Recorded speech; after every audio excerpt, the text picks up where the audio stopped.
నమస్కారం. సిటీ కృష్ణతేజ వార్తలకు స్వాగతం. వార్తల్లోని ముఖ్యాంశాలను చూద్దాం. నైరుతి బంగాళాఖాతం దిత్వా తుఫాన్ పట్ల అప్రమత్తంగా ఉండాలి. ప్రజలకు ఏపీ రాష్ట్ర విపత్తుల నిర్వహణ సంస్థ సూచన. తుఫాన్ కారణంగా డిసెంబర్ 1 సోమవారం ప్రజా సమస్యల పరిష్కార వేదిక పీజీఆర్ఎస్ ను రద్దు చేశామన్న తిరుపతి జిల్లా collector doctor yes Venkateshwar, commissioner Narapa Reddy Maurya. Parakamani case నిగ్గు తేల్చాల్సిందే. అవినీతి భాగోతాన్ని బట్టబయలు చేయాలి. దోషులను కఠినంగా శిక్షించాలి. మీడియా సమావేశంలో సిపిఐ జాతీయ కంట్రోల్ కమిషనర్ చైర్మన్ నారాయణ సూచన. బాలలకు బాసటగా నిలుస్తున్న అంగన్వాడీ కేంద్రాలు. మహిళా శిశు సంక్షేమ శాఖ ద్వారా ప్రభుత్వం అందజేస్తున్న సంక్షేమ పథకాలతో అంగన్వాడీ కేంద్రాలు సుభిక్షంగా ఉన్నాయన్న సిడిపిఓ శాంతి దుర్గా. తిరుమల శ్రీవారిని దర్శించుకున్న పలువురు ప్రముఖులు. దర్శన ఏర్పాట్లను చేసిన టీటీడీ అధికారులు. ఇక వార్తల్లోని వివరాలను చూద్దాం. శ్రీశక్తిపీఠం ఆధ్వర్యంలో దశ సహస్ర సువాసిని ప్రత్యక్ష పూజ నిర్వహిస్తున్నట్లు శ్రీశక్తిపీఠం మేనేజింగ్ సెక్రటరీ శ్రీకాంత్ ఆచార్య తెలియజేశారు. తిరుపతి ప్రెస్ క్లబ్లో ఆదివారం ఉదయం మీడియా సమావేశంలో ఆయన ఈ సందర్భంగా మాట్లాడుతూ కొర్తాళం పీఠాధీశ్వరులు శ్రీ సిద్ధేశ్వరానంద భారతి స్వామివారిచే స్థాపించబడిన తిరుపతి రాయల చెరువు వద్ద గల శ్రీశక్తి పీఠాధీశ్వర మాతాజీ శ్రీ శ్రీ రమ్యానంద భారతి స్వామివారి 40వ జన్మదినోత్సవం సందర్భంగా 10,000 మంది సువాసినిలకు ప్రత్యేక పూజా కార్యక్రమాలు నిర్వహిస్తున్నామని తెలియజేశారు. 2026 జనవరి 6వ తేదీ తిరుపతి వేదికగా సాయంత్రం 4 గంటల నుండి 7 గంటల వరకు ఈ కార్యక్రమం నిర్వహిస్తున్నామని తెలిపారు. భారతదేశంలోని మొట్టమొదటిసారిగా ఆంధ్ర రాష్ట్ర మహిళ భాగ్య సౌభాగ్యాల కోసం నిర్వహిస్తున్న ఈ కార్యక్రమంలో ప్రజలు పాల్గొనాలని విజ్ఞప్తి చేశారు. ఈ కార్యక్రమంలో శ్రీశక్తిపీఠం మేనేజింగ్ సెక్రటరీ శ్రీకాంత్ ఆచార్యతో పాటు మేనేజర్ ప్రసాద్ తదితరులు పాల్గొన్నారు. శ్రీ గురుభ్యో నమః, శ్రీమాత్రే నమః. అందరికీ నమస్కారం. రాయల చెరువు వద్ద పరమహంస పరివ్రాజకాచార్యులు కుర్తాళ సిద్ధేశ్వరి పీఠాధిపతులు నడిచే దైవం జగద్గురువులైన శ్రీ శ్రీ శ్రీ సిద్ధేశ్వరానంద భారతి మహాస్వామి వారు స్థాపించిన శ్రీశక్తిపీఠ మహాక్షేత్రం రాయల చెరువు దగ్గర స్థాపించబడింది. దాని పీఠాధీశ్వరిగా మంత్రమహేశ్వరి మాతాజీ శ్రీ శ్రీ శ్రీ రమ్యానంద భారతి స్వామిని వారి ఆధ్వర్యంలో ఎన్నో సంవత్సరాలుగా పీఠము నిర్వహించబడుతోంది. అందులో భాగంగా మాతాజీ వారి 40వ జన్మోత్సవాన్ని పురస్కరించుకొని శక్తి దినోత్సవంగా ఆ రోజు భారతదేశంలోనే మొట్టమొదటిసారిగా ఆంధ్ర రాష్ట్ర మహిళల భాగ్య సౌభాగ్యాల కోసం ప్రత్యేకంగా దశ సహస్ర సువాసిని పూజా కార్యక్రమాన్ని, అంటే 10,000 మంది సువాసినులు అంటే ముత్తైదువులకు ప్రత్యక్షంగా అమ్మవారి సమక్షంలో పూజా కార్యక్రమాన్ని నిర్వహించడానికి మాతాజీ గారు ఏర్పాట్లు చేస్తున్నారు. ఈ సువాసిని పూజ అనేది మనకు పురాణాల్లో ఎప్పటి నుంచో ఉన్నది. ఎత్ర నార్యస్తు పూజ్యంతే రమంతే తత్ర దేవత, అంటే ఎక్కడైతే స్త్రీలను పూజిస్తామో అక్కడ దేవతలు సంతోషించి అందరికీ భాగ్య సౌభాగ్యాలు అందిస్తారు అన్న సూత్రాన్ని తీసుకొని నారీ నమోస్తుతే అన్న ప్రోగ్రాంని మన శక్తిపీఠం ద్వారా ఎప్పటి నుంచో నిర్వహించడం జరుగుతోంది. ఇప్పటి వరకు మాతాజీ వారి ఆధ్వర్యంలో సుమారుగా 50,000 మంది పైగా సువాసినులకు సువాసిని పూజా కార్యక్రమాలు నిర్వహించడం జరిగింది. అయితే ఈసారి అతి ప్రత్యేకంగా ప్రపంచంలోనే ఎక్కడా లేదు. నిజంగా చెప్పుకుంటే ప్రపంచంలోనే ఎక్కడా జరగలేదు. భారతదేశంలో కూడా మొట్టమొదటిసారిగా, ముఖ్యంగా ఏంటి అంటే ఆంధ్ర రాష్ట్ర స్త్రీలు ముత్తైదులు వారి కుటుంబాలు అందరూ కూడా బాగుండటం కోసం అని చెప్పి ఈ దశ సహస్ర సువాసిని పూజా కార్యక్రమాన్ని ఏర్పాటు చేయడం జరిగింది. సువాసిని పూజ జరగడం, దాంట్లో పాల్గొన్న, పూజ చేసిన సువాసినులకు ఆ కార్యక్రమాన్ని వీక్షించిన, దాని గురించి శ్రవణం అంటే విన్నా అందరికీ కూడా అమ్మవారు వారి అనుగ్రహాన్ని అందిస్తారు. కాబట్టి ఈ కార్యక్రమం ఎప్పుడు జరుగుతున్నది అంటే జనవరి 6, 2026లో ఆ రోజు నాడు ఈ కార్యక్రమాన్ని నిర్వహించడం జరుగుతోంది. కావున అందరికీ కూడా వచ్చి ఈ కార్యక్రమాల్లో పాల్గొని అమ్మవారి ఆశీస్సులు పొందాలని ప్రార్థిస్తున్నాను. నా పేరు శ్రీకాంత్ ఆచార్య. నేను శ్రీశక్తిపీఠం మేనేజింగ్ సెక్రటరీని. వీరి పేరు ప్రసాద్ గారు, వీరు శ్రీశక్తిపీఠం మేనేజర్ గారు. వీరి పేరు మాధవి గారు. వీరు మన పీఠానికి మాధవి గారు. వీరు మన పీఠానికి ఒక ఇంపార్టెంట్ పర్సన్ అన్నమాట, కొంచెం అన్ని చూస్తుంటారు. ఆ తర్వాత వారు మహతి గారు, మా మీడియా మేనేజర్ గారు. తనేమో యుగంధర్, తను కూడా మీడియా చూస్తుంటాడు మనకు. పవిత్ర పుణ్యక్షేత్రం తిరుమల తిరుపతి దేవస్థానం పరకామణిలో జరిగిన భారీ అవినీతి కుంభకోణానికి సంబంధించి తనకు ఎటువంటి విషయాలు తెలియవని మాజీ టీటీడీ బోర్డు సభ్యులు పోకల అశోక్ కుమార్ టీడీపీ నేత పట్టాభి చేసిన విమర్శలకు స్పందిస్తూ ఆదివారం ఉదయం తిరుపతి ప్రెస్ క్లబ్లో మాట్లాడారు. ఆ విశేషాలను ఇప్పుడు చూద్దాం.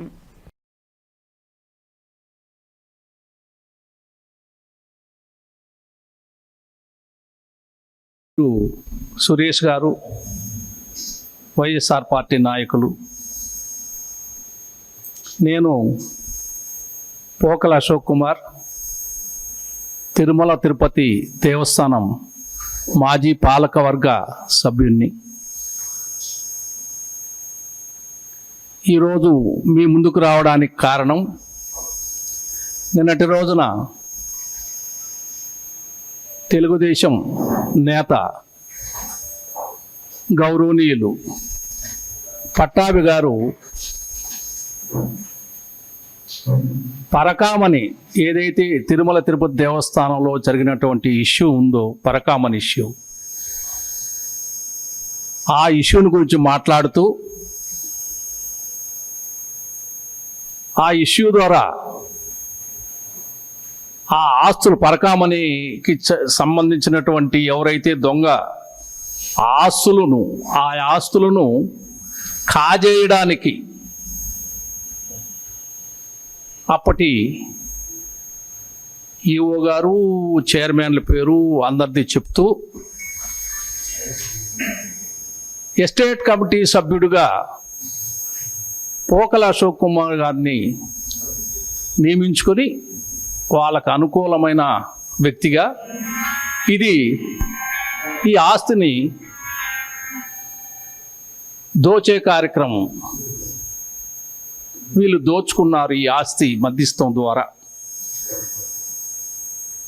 అనే విషయాన్ని చెప్పడం జరిగింది.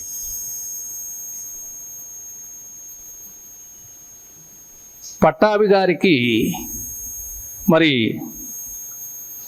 అవగాహన లేఖను ఆయన అవాస్తవాలు మాట్లాడి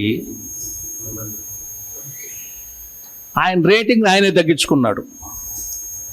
మీకు అందరికీ తెలుసు, ప్రతి పార్టీలోన మంచి వాక్చాతుర్యం ఉన్న వాళ్ళు ఉన్నారు.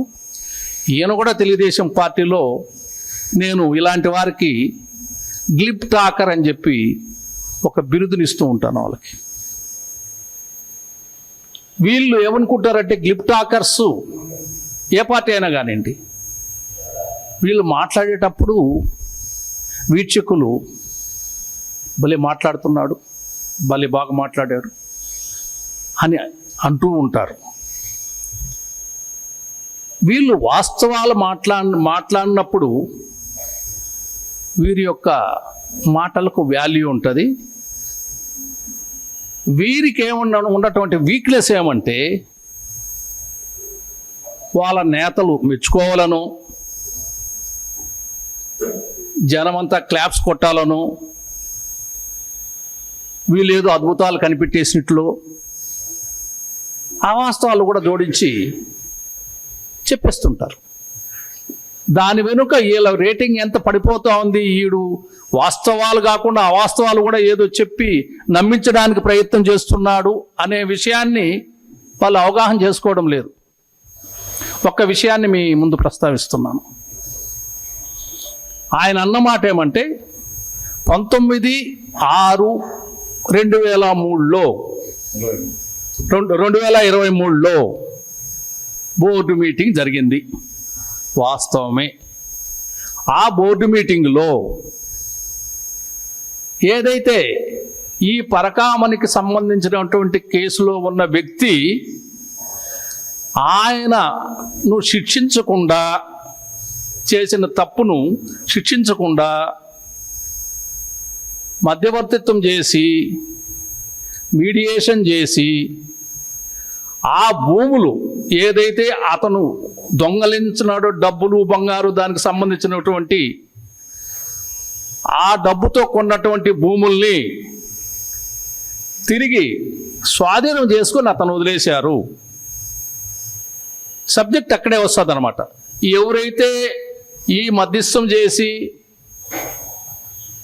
మాట్లాడారో వాళ్ళ చేతులకు డబ్బులు వాళ్ళు కొంత తీసుకుని కొంత దేవస్థానానికి ఇవ్వడము, దాన్ని బోర్డు ఆమోదించడము, అంటే శిక్ష పడనీయకుండా మీరే తీర్మానాలు చేసే హక్కు ఉందా మీకు? కూర్చోబెట్టేసి పోనీలే నువ్వేదో ఇంత ఇచ్చేసి మాకు కొంత ఇచ్చేయి, ఏదో కొంత ల్యాండ్ ఇచ్చేయి, అది మేము స్వాధీనం చేసుకొని నీ కేసు క్లోజ్ చేసేస్తాము అని అన్నట్టు, ఆ విధమైనటువంటి ఆ ఆస్తి ఏదైతే ఉందో దొంగ ఆస్తిని టీటీడీ బోర్డు మీటింగ్లో బోర్డు తీర్మానం చేసినట్లు, ఇందులో పోకల అశోక్ కుమార్ అనే వ్యక్తి బోర్డు మెంబరు ఎస్టేట్ కమిటీలో నియమించుకున్నారు ఆయన వాళ్ళ వ్యక్తిగా అనేది ఆయన కనిపెట్టినటువంటి గొప్ప విషయం. నేను ఒకటే అంటాను, అధికారంలోకి వచ్చారు, ప్రజలకు చాలా సేవ చేస్తారని చాలా ఎక్కువ ఓట్లు వేసి చాలామందిని గెలిపించి మిమ్మల్ని అందరినీ కూడా అధికారంలో ముందు కూర్చోబెట్టారు. మీరు ప్రజలకు చేయాల్సినటువంటి న్యాయము, ప్రజలకు చేయాల్సినటువంటి సేవ, ఇవన్నీ కూడా చంద్రబాబు నాయుడు గారికో లోకేష్ నాయుడు గారికో వాళ్ళకి చెప్పి ప్రజల కోసం పోగొడకుండా ఇక్కడ స్వామివారి యొక్క ప్రతిష్టను ఏదంటే అది మాట్లాడి దిగదార్చడం కరెక్టేనా అని పట్టాభి గారిని అడుగుతున్నా. అసలు నువ్వు చెప్పిన మాట వాస్తవమేనా అని అడుగుతున్నా. అసలు ఎస్టేట్ కమిటీకి ఏం అధికారాలు ఉన్నాయి? ఎస్టేట్ కమిటీ మెంబర్ అనేవాడు నేను ఒకనేనా?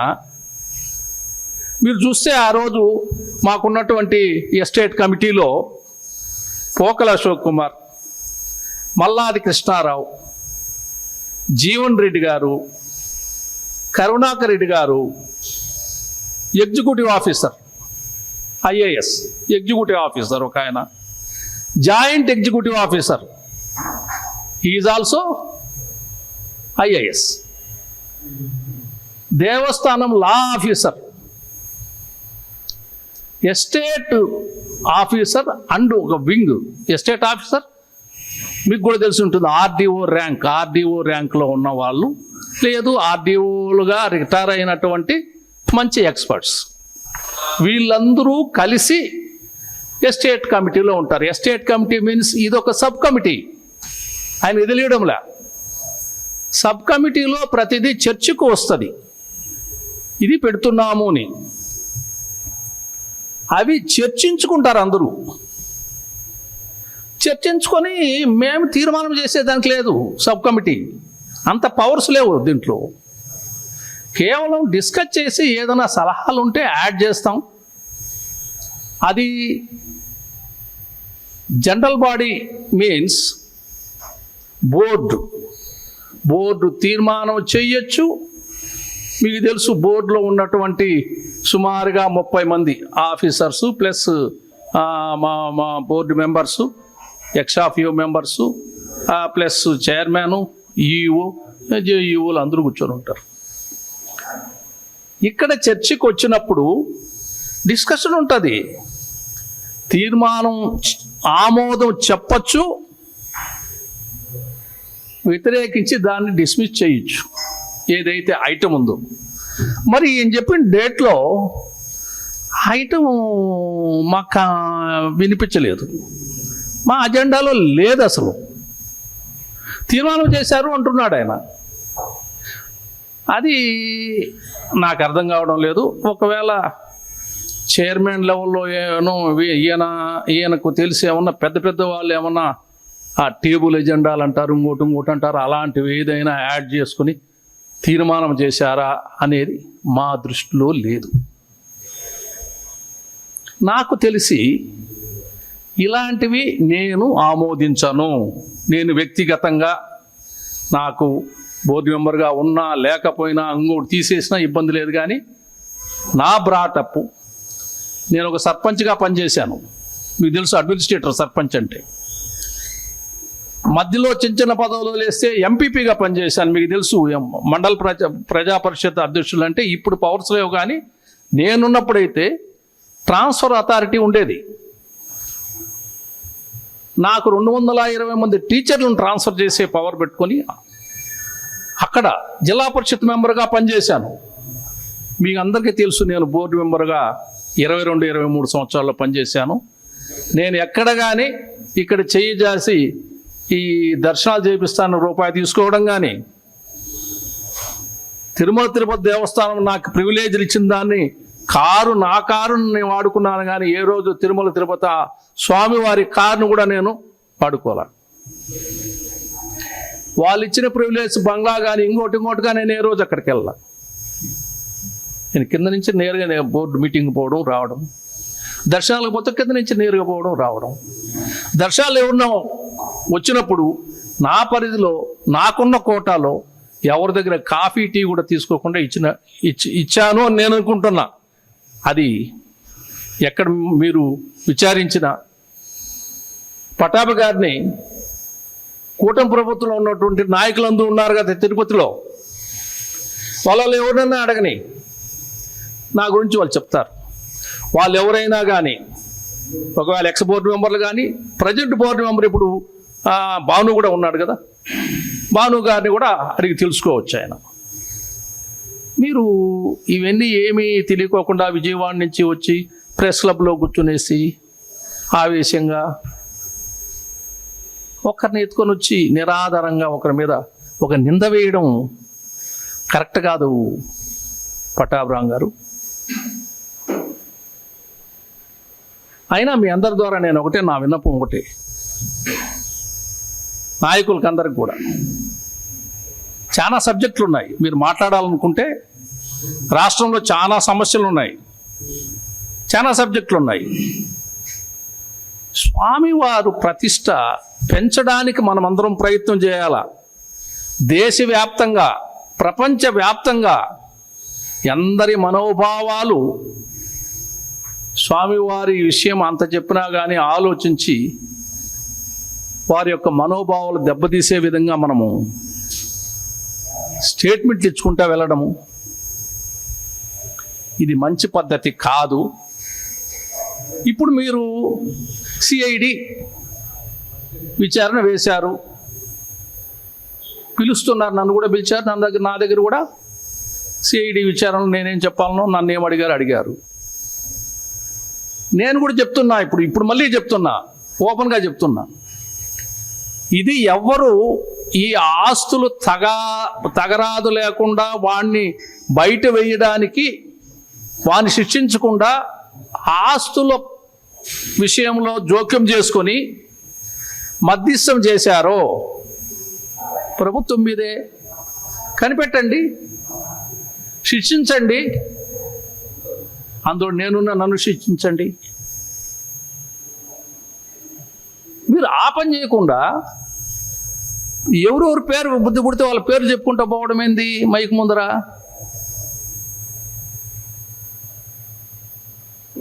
నేను అది కూడా మన సిట్ అధికారులు మన సిఐడి అధికారులకు నేను అదే చెప్పాను.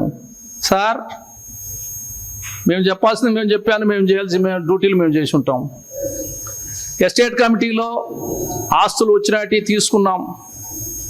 అది దొంగ ఆస్తు, దొర ఆస్తు, ఎవరిచ్చిందో మాకు తెలియదు.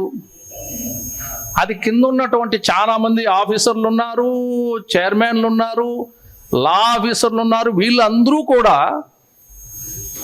మా ముందర ఎత్తుకొని వచ్చి ఈ ఆస్తిని మేము స్వామి సోదరం చేసుకోమని మేము ముందర పెట్టామంటే దొంగదా దొరదా అని మాకెందుకండి ఆ క్వశ్చను? స్వామివారికి ఆస్తి వచ్చింది, స్వామివారికి డబ్బు వచ్చింది, స్వామివారికి బంగారు వచ్చింది, తీసుకొని స్వామివారి హ్యాండ్ ఓవర్ చేసేసి అకౌంట్లో రాసేస్తాము. తద్వారా ఆ డబ్బుల ద్వారానే ఈరోజు హాస్పిటళ్ళు, కళ్యాణ మండపాలు, అదేవిధంగా ఎడ్యుకేషన్ ఇన్స్టిట్యూట్లు, వీటికన్నిటికీ కోటాను కోట్ల రూపాయలంతా కూడా ఖర్చు పెడతా ఉంటే అది అనుభవిస్తూ ఉండేది మనం ప్రజలమే కదా.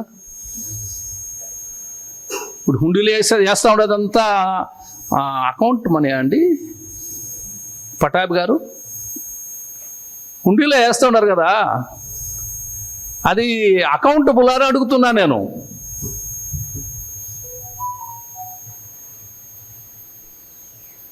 ప్రతిదానికి కొన్ని డిపార్ట్మెంట్లు ఉన్నాయి, వాళ్ళు చూస్తారు. అది మేమే నిర్ణయాలు మా ఇష్టం వచ్చినట్టు ఇదే న్యాయం అనేటట్లయితే ఇంకా ఐఏఎస్ ఆఫీసర్ 4-5 మంది ఉన్నారండి టీటీడీలో, వాళ్ళంతా ఎందుకు? ఇది నేను వారికి మీ ద్వారా ఇలాంటి అసత్య ప్రచారాల ద్వారా మీరు మీ రేటింగ్ని మీరే తగ్గించుకుంటున్నారు. ఇది మంచిది కాదు. వాస్తవాలు తెలుసుకోండి, తప్పు జరిగింటే శిక్షించండి అని చెప్పడానికి మాత్రమే మేము వద్దకు. నమస్కారాలు. కల్లు చెంగయ్య గారు మాట్లాడతారు. ఒక నిమిషం. నేను తిరుమల తిరుపతి దేవస్థానం ప్రస్తుత చైర్మన్ గారిని, ఆయనకి ఆ పదవి అప్పగించినటువంటి ఇప్పుడు ముఖ్యమంత్రిగా ఉన్నటువంటి నారా చంద్రబాబు నాయుడు గారికి, వాళ్ళకి నేను ఆయన చెప్పినట్లు కోటి నమస్కారాలు పెట్టి తెలియజేస్తా ఉండా. అయ్యా, తిరుమల తిరుపతి దేవస్థానం ఏ రాజకీయ పార్టీయో లేకపోతే ఒక రాజకీయ నేత పనిగట్టుకొని పెంచుకుంటూ స్వామి శక్తిని పెంచింది కాదు. తిరుమల తిరుపతి దేవస్థానం స్వామివారి కృపతో, ఆయన అనుగ్రహంతో, ఆయన మీద ఉన్నటువంటి ప్రజలకు ఉన్నటువంటి ఆశ, నమ్మకం, విశ్వాసమే ఈరోజు రాష్ట్రాలు దాటి ప్రపంచం దృష్టికి వెళ్ళిపోయింది తప్ప ఏ పార్టీదే మోస్తేనో లేకపోతే కొన్ని కులాల వాళ్ళు జీతాలు ఇచ్చి వాళ్ళ ద్వారా వాళ్ళ కులం యొక్క గొప్పతనాన్ని చూపించి ఆ కులం వైపు మార్పించుకునే ప్రయత్నాలు చేస్తుంటారు జనాన్ని. అలాంటి ప్రయత్నం ఈ దేవస్థానంలో చరిత్రలో జరగలేదు. స్వామి తనకు తానుగా తన శక్తితో, తన యుక్తితో, తన నమ్మకంతో పెరిగాడే తప్ప రాజకీయాల కారణంగానో లేకపోతే మత పెద్దల ప్రభావం వల్ల ఈ స్వామి పెరగల. ఇది ప్రస్తుత ముఖ్యమంత్రి గారిని, మరి తిరుమల తిరుపతి దేవస్థానం మరి ఆయన్ని ఇద్దరిని కోరుకుంటాండా. దీన్ని మీరు మర్చిపోవద్దయ్యా. ఎందుకంటే మీ పార్టీ అధికారంలోకి వచ్చిందో లేదో మొదట లడ్ల మీద పడ్డారు. ఒక్కసారి మీరు మనస్ఫూర్తిగా ఆలోచన చేయండి. వైసీపీ లీడర్ల మీద తిట్టాలనుకుంటే తిట్టండి, జగన్ గారిని తిట్టాలంటే తిట్టుకోండి. అంతేగాని వెంకటేశ్వర స్వామి దొరికాడా? మీ పార్టీకి ఒక పార్టీకి ఓట్లు అని చెప్పాను వచ్చా ప్రచారం చేశాడా వెంకటేశ్వర స్వామి? లేదు ఈయన ముఖ్యమంత్రి అని చెప్పాడా? దయచేసి ఆలోచన చేయండి. పోనీ మీరేమన్నా మీరు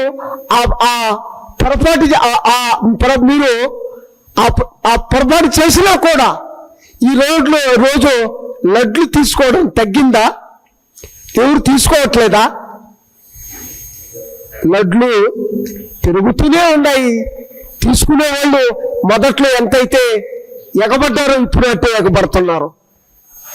అలాగే ఈరోజు మా సోదరులు పోకల అశోక్ కుమార్ గారు కులాలకి మతాలకి అతీతంగా ఎవడు పేదవాడు ఇబ్బందిలో ఉన్నాడన్నా పరిగెత్తుకుంటూ వస్తాడు, అందరినీ నేనుండా భయపడబాక అని చెప్పాడు. కాబట్టి అంత మంచి వ్యక్తి కాబట్టే ఈరోజు ఒక మంచి వ్యక్తి మీద దేవస్థానం మెంబర్గా ఉన్నప్పుడు కూడా ఏ రోజు కూడా ఒక టికెట్ అమ్ముకున్నవాడు కాదు. ఎందుకంటే ఆయన దగ్గర నేను ఒక్క టికెట్ కూడా తీసుకోవాలా, నేను అడగలా అయ్యిలా. దీన్ని అడ్డం పెట్టుకొని ఎవరి దగ్గర డబ్బు అడగల. ఆయన మీకు ఉద్యోగాలు ఇప్పిస్తానని చెప్పలా, మీకు ఎస్టేట్లు ఇప్పిస్తానని చెప్పలా. నీతివంతంగా ఉన్నాడు కాబట్టి ఇంత మంచి వ్యక్తి మీద ఇంత తప్పిదాన్ని గట్టిపెట్టే మీద కడితే తట్టుకోలేకొచ్చిన. నేను వచ్చి 2 సంవత్సరాల పైన అయిపోయింది ఇక్కడికి వచ్చి. నేను 2-3 సంవత్సరాలు అయిపోయింది. మొదటిసారి వచ్చా. అశోక్ అన్న నీతివంతుడు కాబట్టి, మంచివాడు కాబట్టి, తప్పు చేయని వాడు కాబట్టి, మంచి భక్తుడు కాబట్టి ఈ భక్తుడికి అన్యాయం జరగకూడదని నేను వచ్చా. నేను ముఖ్యమంత్రి గారిని అదేవిధంగా దేవస్థానము అధికారిని ఆయన ఇద్దరిని నేను కోరుకునేది ఏంటంటే రాజకీయాల కోసము తిరుమల తిరుపతి దేవస్థానాన్ని బస్టు పట్టించకండి. రాజంపేట శాసనసభ్యులు ఆకేపాటి అమర్నాథ్ రెడ్డి డిసెంబర్ 5వ తారీఖున శుక్రవారం మధ్యాహ్నం 2 గంటలకు 23వ తేదీ తిరుమల శుక్రవారం మధ్యాహ్నం 2 గంటలకు మహాపాదయాత్ర కార్యక్రమాన్ని నిర్వహిస్తున్నట్లు రాజంపేట వైఎస్ఆర్సీపీ నియోజకవర్గ ఇన్ఛార్జ్ ఆకేపాటి అనిల్ కుమార్ రెడ్డి అతని అనుచరులు తెలిపారు. తిరుపతి ప్రెస్ క్లబ్లో ఆదివారం ఉదయం జరిగిన మీడియా సమావేశంలో వారు మాట్లాడారు. ఈ మహాపాదయాత్ర ఆకేపాడు ఎస్టేట్ వద్ద ఆకేపాటి లక్ష్మీ వెంకటేశ్వర స్వామి, షిర్ది సాయిబాబా, శ్రీ రామాలయ ఆంజనేయ స్వామి, అయ్యప్ప స్వామి ఆలయాలు సముదాయం నుంచి ప్రారంభిస్తున్నట్లు వాళ్ళు తెలియజేశారు. 5వ తారీఖున శుక్రవారం ఉదయం 9 గంటలకు శ్రీదేవి భూదేవి సమేత శ్రీవారి కళ్యాణం శ్రీ లక్ష్మీ వెంకటేశ్వర స్వామివారి దేవాలయం ఆకేపాడు వద్ద నిర్వహిస్తున్నామని తెలిపారు. 11వ తారీఖున గురువారం ఉదయం 5 గంటలకు ఒంటిమిట్ట శ్రీ కోదండరామస్వామి వారి ఆలయం వరకు రాజంపేట శాసనసభ్యులు ఆకేపాటి అమర్నాథ్ రెడ్డి 11వ ఒంటిమిట్ట మహాపాదయాత్ర కార్యక్రమాన్ని ప్రారంభిస్తున్నట్లు వారు పేర్కొన్నారు. ఈ కార్యక్రమంలో ఆధ్యాత్మిక భక్తులు ప్రజలు పాల్గొనాలని, పాదయాత్రను విజయవంతం చేయాలని వారు కోరారు. నా పేరు జి శంకరయ్య. నేను ఈరోజు ప్రెస్ క్లబ్ నందుకు ఎందుకు వచ్చాను అంటే, గౌరవనీయ పెద్దలు, నాకు దైవ సమానులైనటువంటి ఆకేపాటి అమర్నాథ్ రెడ్డి గారు, వైఎస్ఆర్ కాంగ్రెస్ పార్టీ అన్నమయ్య జిల్లా అధ్యక్షులు మరియు రాజంపేట శాసనసభ్యులు, ఈయన 23వ మహా తిరుమల పాదయాత్ర చేస్తున్న సందర్భంగా తిరుపతి ప్రెస్ క్లబ్ నందు పోస్టల్ ఆవిష్కరణ కార్యక్రమం. ఈ కార్యక్రమానికి విచ్చేసిన మీడియా సోదరులకు నా హృదయపూర్వక నమస్కారాలు. ఈరోజు అమర్నాథ్ రెడ్డి గారు చేపడుతున్నటువంటి తిరుమల మహాపాదయాత్ర గత సంవత్సరం వలె రాజంపేట మండలం ఆకేపాడు నవోదయ కాలనీ యందు వెలిసిన శ్రీ లక్ష్మీ వెంకటేశ్వర దేవస్థానం నందు డిసెంబర్ 5వ తారీఖున ఉదయం 9 గంటలకు శ్రీదేవి భూదేవి సమేత వెంకటేశ్వర స్వామి కళ్యాణం జరుగుతుంది. కళ్యాణం అనంతరం మధ్యాహ్నము 2 గంటలకు అమర్నాథ్ రెడ్డి గారి తిరుమల పాదయాత్ర ప్రారంభమగును. ఈ పాదయాత్ర వేలాది మంది గోవింద మాలల భక్తులతో అక్కడ నుండి కాలినడకన నడుచుకుంటూ అనేక మంది భక్తులకు ఆయన సోదరుడైనటువంటి అనిల్ కుమార్ రెడ్డి గారు, రాజంపేట వైసీపీ ఇన్ఛార్జ్ ఆకేపాటి అనిల్ కుమార్ రెడ్డి గారు అన్ని రకాల వసతులను వచ్చే భక్తులకు అల్పాహారము, మాలలు, దుస్తులు అన్నీ ఉచితంగా అందజేస్తూ వాళ్లకు అల్పాహారాలు అందిస్తూ వచ్చేటువంటి వారికి ఎటువంటి ఇబ్బంది లేకుండా పోలీస్ ప్రొటెక్షను, రోడ్డు మీద అవాంఛనీయ సంఘటనలు జరగకుండా, అలాగే ఎవరికైనా ఇబ్బంది వస్తే హెల్త్ టీం కూడా పారామెడికల్స్ టీంను కూడా పెట్టి ఇది గడిచిన 22 సంవత్సరాలు పూర్తి చేసుకొని ఈ పాదయాత్ర 23వ సంవత్సరం లేక అడుగెడుతుంది. అమర్నాథ్ రెడ్డి గారి సంకల్పం ఏంటి అంటే అన్నమయ్య నడిచిన కలయబాటును అభివృద్ధి చేయాలని, అలాగే ఈరోజు అనేక సమాజంలో రుగ్మతలు ఉన్నాయి, వాటంటిని యువత పెడదావ పట్టకుండా ఒక సద్మార్గంలో సత్ప్రవర్తనతో వెంకటేశ్వర స్వామి అన్నమాచార్యకు అత్యంత భక్తుడైనటువంటి శ్రీమాన్ తాళపాక అన్నమాచార్యులు 32,000 కీర్తనలు రచించి ప్రపంచవ్యాప్తిగా కాంచినటువంటి ఆయన యొక్క కీర్తనలు పాడుకుంటూ దేవుడిని దర్శించుకోలేని, వెంకటేశ్వర స్వామిని దర్శించుకోలేనటువంటి వాళ్ళందరికీ కూడా దర్శన భాగ్యం కల్పించి మహోన్నతమైన కార్యక్రమానికి శ్రీకారం చుట్టిన అమర్నాథ్ రెడ్డి గారు ఆ కాలిబాటలో వచ్చి ఇంతమందిని స్వామిని దర్శించుకొని లోక కళ్యాణార్థం అందరూ సుభిక్షంగా ఉండాలి, అందరూ ఆరోగ్యంగా ఉండాలి, ప్రపంచమంతా సుఖశాంతులతో ఉండాలనేటువంటి ఉద్దేశంతో చేపట్టినటువంటి ఈ కార్యక్రమాన్ని విజయపదం చేయాలని చెప్పి ఎలక్ట్రానిక్ అండ్ ప్రింటింగ్ మీడియా సోదరులకు మరొకసారి విజ్ఞప్తి చేసుకుంటూ సెలవు తీసుకుంటున్నాను. ఈ కార్యక్రమంలో మన ఎస్సీ నాయకుడు కల్లూరు చెంగయ్య గారు, అలాగే ప్రతాప్ గారు మరియు కృష్ణ గారు పాల్గొన్నారు. కాబట్టి మీరందరూ కూడా సహకరించి విజయప్రదంలో నడిపిస్తారని చెప్పి, ఈ యొక్క పాదయాత్రను దిగ్విజయంగా మీ యొక్క సహాయ సహకారాలు అందిస్తారని చెప్పి సెలవు తీసుకుంటున్నాను. నమస్తే. ఓబీసీ రిజర్వేషన్ల కోసం రాజ్యాంగం సవరణపై డిసెంబర్ 15న చలో ఢిల్లీ కార్యక్రమాన్ని ఓబీసీ సంఘం జాతీయ అధ్యక్షులు వరప్రసాద్ యాదవ్ పిలుపునిచ్చారు. తిరుపతి ప్రెస్ క్లబ్లో ఆదివారం ఉదయం ఓబీసీ విద్యార్థి సంక్షేమ సంఘం అధ్యక్షులు డాక్టర్ ఉప్పరసొట్టు నాగేశ్వరరావుతో పాటు కలిసి మాట్లాడుతూ చట్టసభల్లో ఓబీసీలకు రిజర్వేషన్లు అమలు చేయాలని, ఏపీ, తెలంగాణ, మహారాష్ట్రాలలో స్థానిక సంస్థల ఎన్నికల్లో బీసీలకు జనాభా పరంగా రిజర్వేషన్ల కల్పన కోసం పార్లమెంటు శీతాకాల సమావేశాల్లో రాజ్యాంగ సవరణ బిల్లు ప్రవేశపెట్టాలని డిమాండ్ చేశారు. ఈ మేరకు డిసెంబర్ 15, 16 తేదీలలో ఓబీసీల చలో ఢిల్లీ కార్యక్రమం నిర్వహిస్తున్నట్టు తెలియజేశారు. వరప్రసాద్ యాదవ్, జాతీయ అధ్యక్షులు, అఖిల భారత ఓబీసీ సంక్షేమ సంఘం. ఈ సమావేశంలో యు నాగేశ్వరరావు గారు, ఓబీసీ విద్యార్థి సంక్షేమ సంఘం జాతీయ అధ్యక్షులు, విజయ్ ఉత్తరాది గారు రాయలసీమ జిల్లాల ఇన్ఛార్జి, సునీల్ గారు, వెంకట యాదవ్ గారు జిల్లా అధ్యక్షులు, ఓబీసీ విద్యార్థి సంఘం. సార్, ప్రెస్ మీట్లో ఉన్నాను. ప్రియమైనటువంటి మిత్రులందరూ కూడా శుభోదయం. ఈ దేశంలో 52% జనాభా కలిగి ఉన్నటువంటి ఓబీసీల యొక్క సమగ్రమైనటువంటి అభివృద్ధి కోసం కేంద్ర ప్రభుత్వం చిత్తశుద్ధితో చర్యలు తీసుకోవాలని డిమాండ్ చేస్తా ఉన్నాం.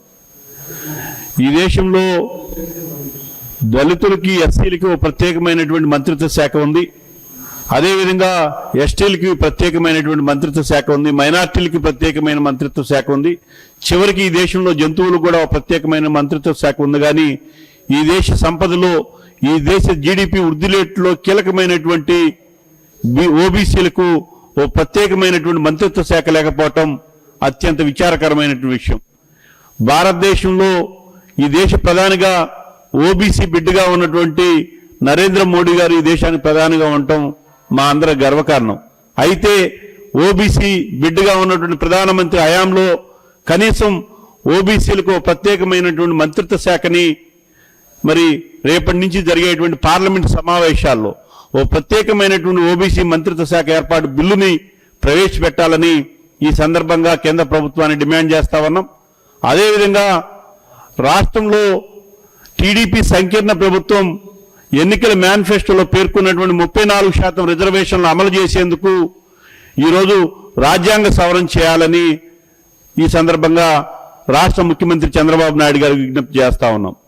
ఈరోజు బీసీలకు స్థానిక సంస్థల్లో 34% రిజర్వేషన్లు అమలు చేయాలన్నా, అదేవిధంగా తెలంగాణలో 42% రిజర్వేషన్లు అమలు చేయాలన్నా, మహారాష్ట్రలో జనాభా దామాషా ప్రకారం స్థానిక సంస్థల్లో బీసీలకు రిజర్వేషన్ అమలు చేయాలంటే ఈరోజు రాజ్యాంగ సవరణ అవసరం. కాబట్టి రేపటి నుంచి జరిగేటువంటి పార్లమెంట్ సమావేశాల్లో ఈరోజు స్థానిక సంస్థల్లో బీసీలకు జనాభా దామాషా ప్రకారం రిజర్వేషన్ కల్పించేటువంటి రాజ్యాంగ సవరణ బిల్లును పార్లమెంట్లో ప్రవేశపెట్టడానికి ఈరోజు కేంద్ర ప్రభుత్వం మీద రాష్ట్ర ముఖ్యమంత్రి చంద్రబాబు నాయుడు గారు ఒత్తిడి తీసుకురావాలని ఈ సందర్భంగా కోరుతా ఉన్నాం. మరి ఈ రాష్ట్రానికి సంబంధించినటువంటి కేంద్ర మంత్రిగా ఉన్నటువంటి రామ్మోహన్ నాయుడు గారి నేతృత్వంలో టీడీపీ రాష్ట్ర అధ్యక్షులు పల్లా శ్రీనివాస్ గారి సారథ్యంలో బీసీ మంత్రులు, బీసీ శాసనసభ్యులు, బీసీ సంఘాల ప్రతినిధి బృందంతో మరి ప్రధానమంత్రి నరేంద్ర మోడీ వద్దకి ఒక ప్రతినిధి బృందాన్ని తీసుకెళ్లాలని ఈ సందర్భంగా రాష్ట్ర ముఖ్యమంత్రి గారు చొరవ తీసుకోవాలని ఈ సందర్భంగా విజ్ఞప్తి చేస్తా ఉన్నాం. ఈరోజు కేంద్ర ప్రభుత్వంలో కీలక భాగస్వామిగా ఉన్నటువంటి తెలుగుదేశం పార్టీ బీసీల యొక్క అండతో అభివృద్ధిలోకి వచ్చి బీసీల యొక్క సంక్షేమం కోసం నిరంతరం పాటుపడుతున్నామని చెప్తున్నటువంటి తెలుగుదేశం పార్టీ బీసీలే మా పార్టీకి వెన్నెముకలని అనేక సందర్భాలు చెప్పినటువంటి టీడీపీ జాతీయ అధ్యక్షులుగా ఉన్నటువంటి చంద్రబాబు నాయుడు గారు, ముఖ్యమంత్రి గారు ఈరోజు ప్రధానమంత్రి నరేంద్ర మోడీ గారి మీద ఒత్తిడి తీసుకొచ్చి బీసీల యొక్క హక్కుల్ని, బీసీలకు రాజ్యాంగబద్ధంగా రావాల్సినటువంటి వాటాని సాధించేదానికి కృషి చేయాలని ఈ సందర్భంగా కోరుతా ఉన్నాం.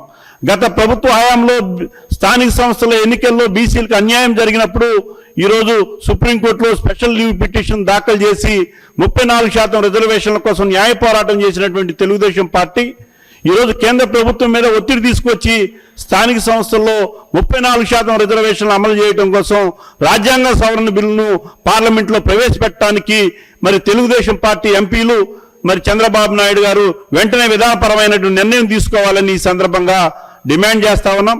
దానితో పాటు ఈరోజు దేశవ్యాప్తంగా ఓబీసీ వర్గాలకు చట్టసభల్లో రిజర్వేషన్ కల్పించాలని దేశవ్యాప్తంగా అన్ని రాజకీయ పార్టీలు ఈరోజు డిమాండ్ చేస్తా ఉన్నాయి. మరి అదేవిధంగా మరి ఆంధ్రప్రదేశ్లో కానీ తెలంగాణలో కానీ మరో 9 రాష్ట్రాల్లో ఈరోజు శాసనసభలన్నీ కూడా ఏకగ్రీవంగా తీర్మానాలు చేసి కేంద్ర ప్రభుత్వం దగ్గరికి పంపించినటువంటి సందర్భం ఉంది. కానీ కేంద్ర ప్రభుత్వం ఈరోజు చట్టసభల్లో ఓబీసీలకి మరి రిజర్వేషన్ కల్పించాలంటే ఈరోజు రాజ్యాంగ సవరణ అవసరం.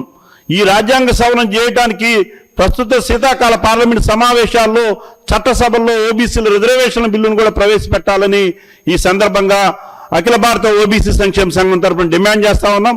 ఈ డిమాండ్లను సాధించడం కోసం మరి డిసెంబర్ 15, 16వ తేదీల్లో చలో ఢిల్లీ కార్యక్రమాన్ని నిర్వహిస్తా ఉన్నాం.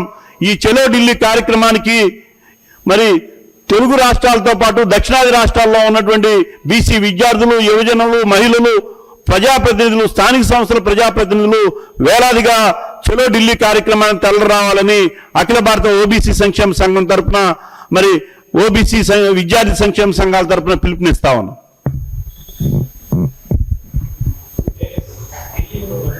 చలో ఢిల్లీ 15, 16వ తేదీలు. అందరికీ నా నమస్కారాలు. అఖిల భారత ఓబీసీ సంక్షేమ సంఘం ఇచ్చినటువంటి పిలుపు మేరకు రాష్ట్రంలో ఉన్నటువంటి అన్ని బీసీ ఉద్యోగ సంఘాలు, బీసీ యువత, బీసీ మహిళలు, అదేవిధంగా ఓబీసీ విద్యార్థులందరూ ఈ చలో ఢిల్లీ కార్యక్రమానికి బయలుదేరి మన బీసీల హక్కులని, మన బీసీల కేంద్రంలో ప్రత్యేక మంత్రిత్వ శాఖ, అదేవిధంగా స్థానిక సంస్థల్లో 34% రిజర్వేషన్ కొరకు ఏర్పాటు చేసినటువంటి ఈ మహాధర్నాలో అందరూ పాల్గొని విజయవంతం చేయవలసిందిగా ఓబీసీ విద్యార్థి సంక్షేమ సంఘం తరపున రాష్ట్ర ప్రజలందరికీ పిలుపుస్తున్నాం. Thank you. అఖిల భారత ఓబీసీ సంక్షేమ సంఘం తీసుకున్నటువంటి నిర్ణయానికి ఓబీసీ విద్యార్థి సంఘం పూర్తి స్థాయిలో మద్దతు ఇస్తూ ఉంది. నిజంగా రాష్ట్రంలో ఉన్నటువంటి, దేశంలో ఉన్నటువంటి బీసీల పరిస్థితికి ఒక మార్గదర్శకంగా ఈరోజు అఖిల భారత ఓబీసీ సంక్షేమ సంఘం మరియు ఓబీసీ విద్యార్థి సంక్షేమ సంఘం పనిచేస్తూ ఉందని చెప్పేసి ఈ సందర్భంగా తెలియజేస్తా ఉన్నాను.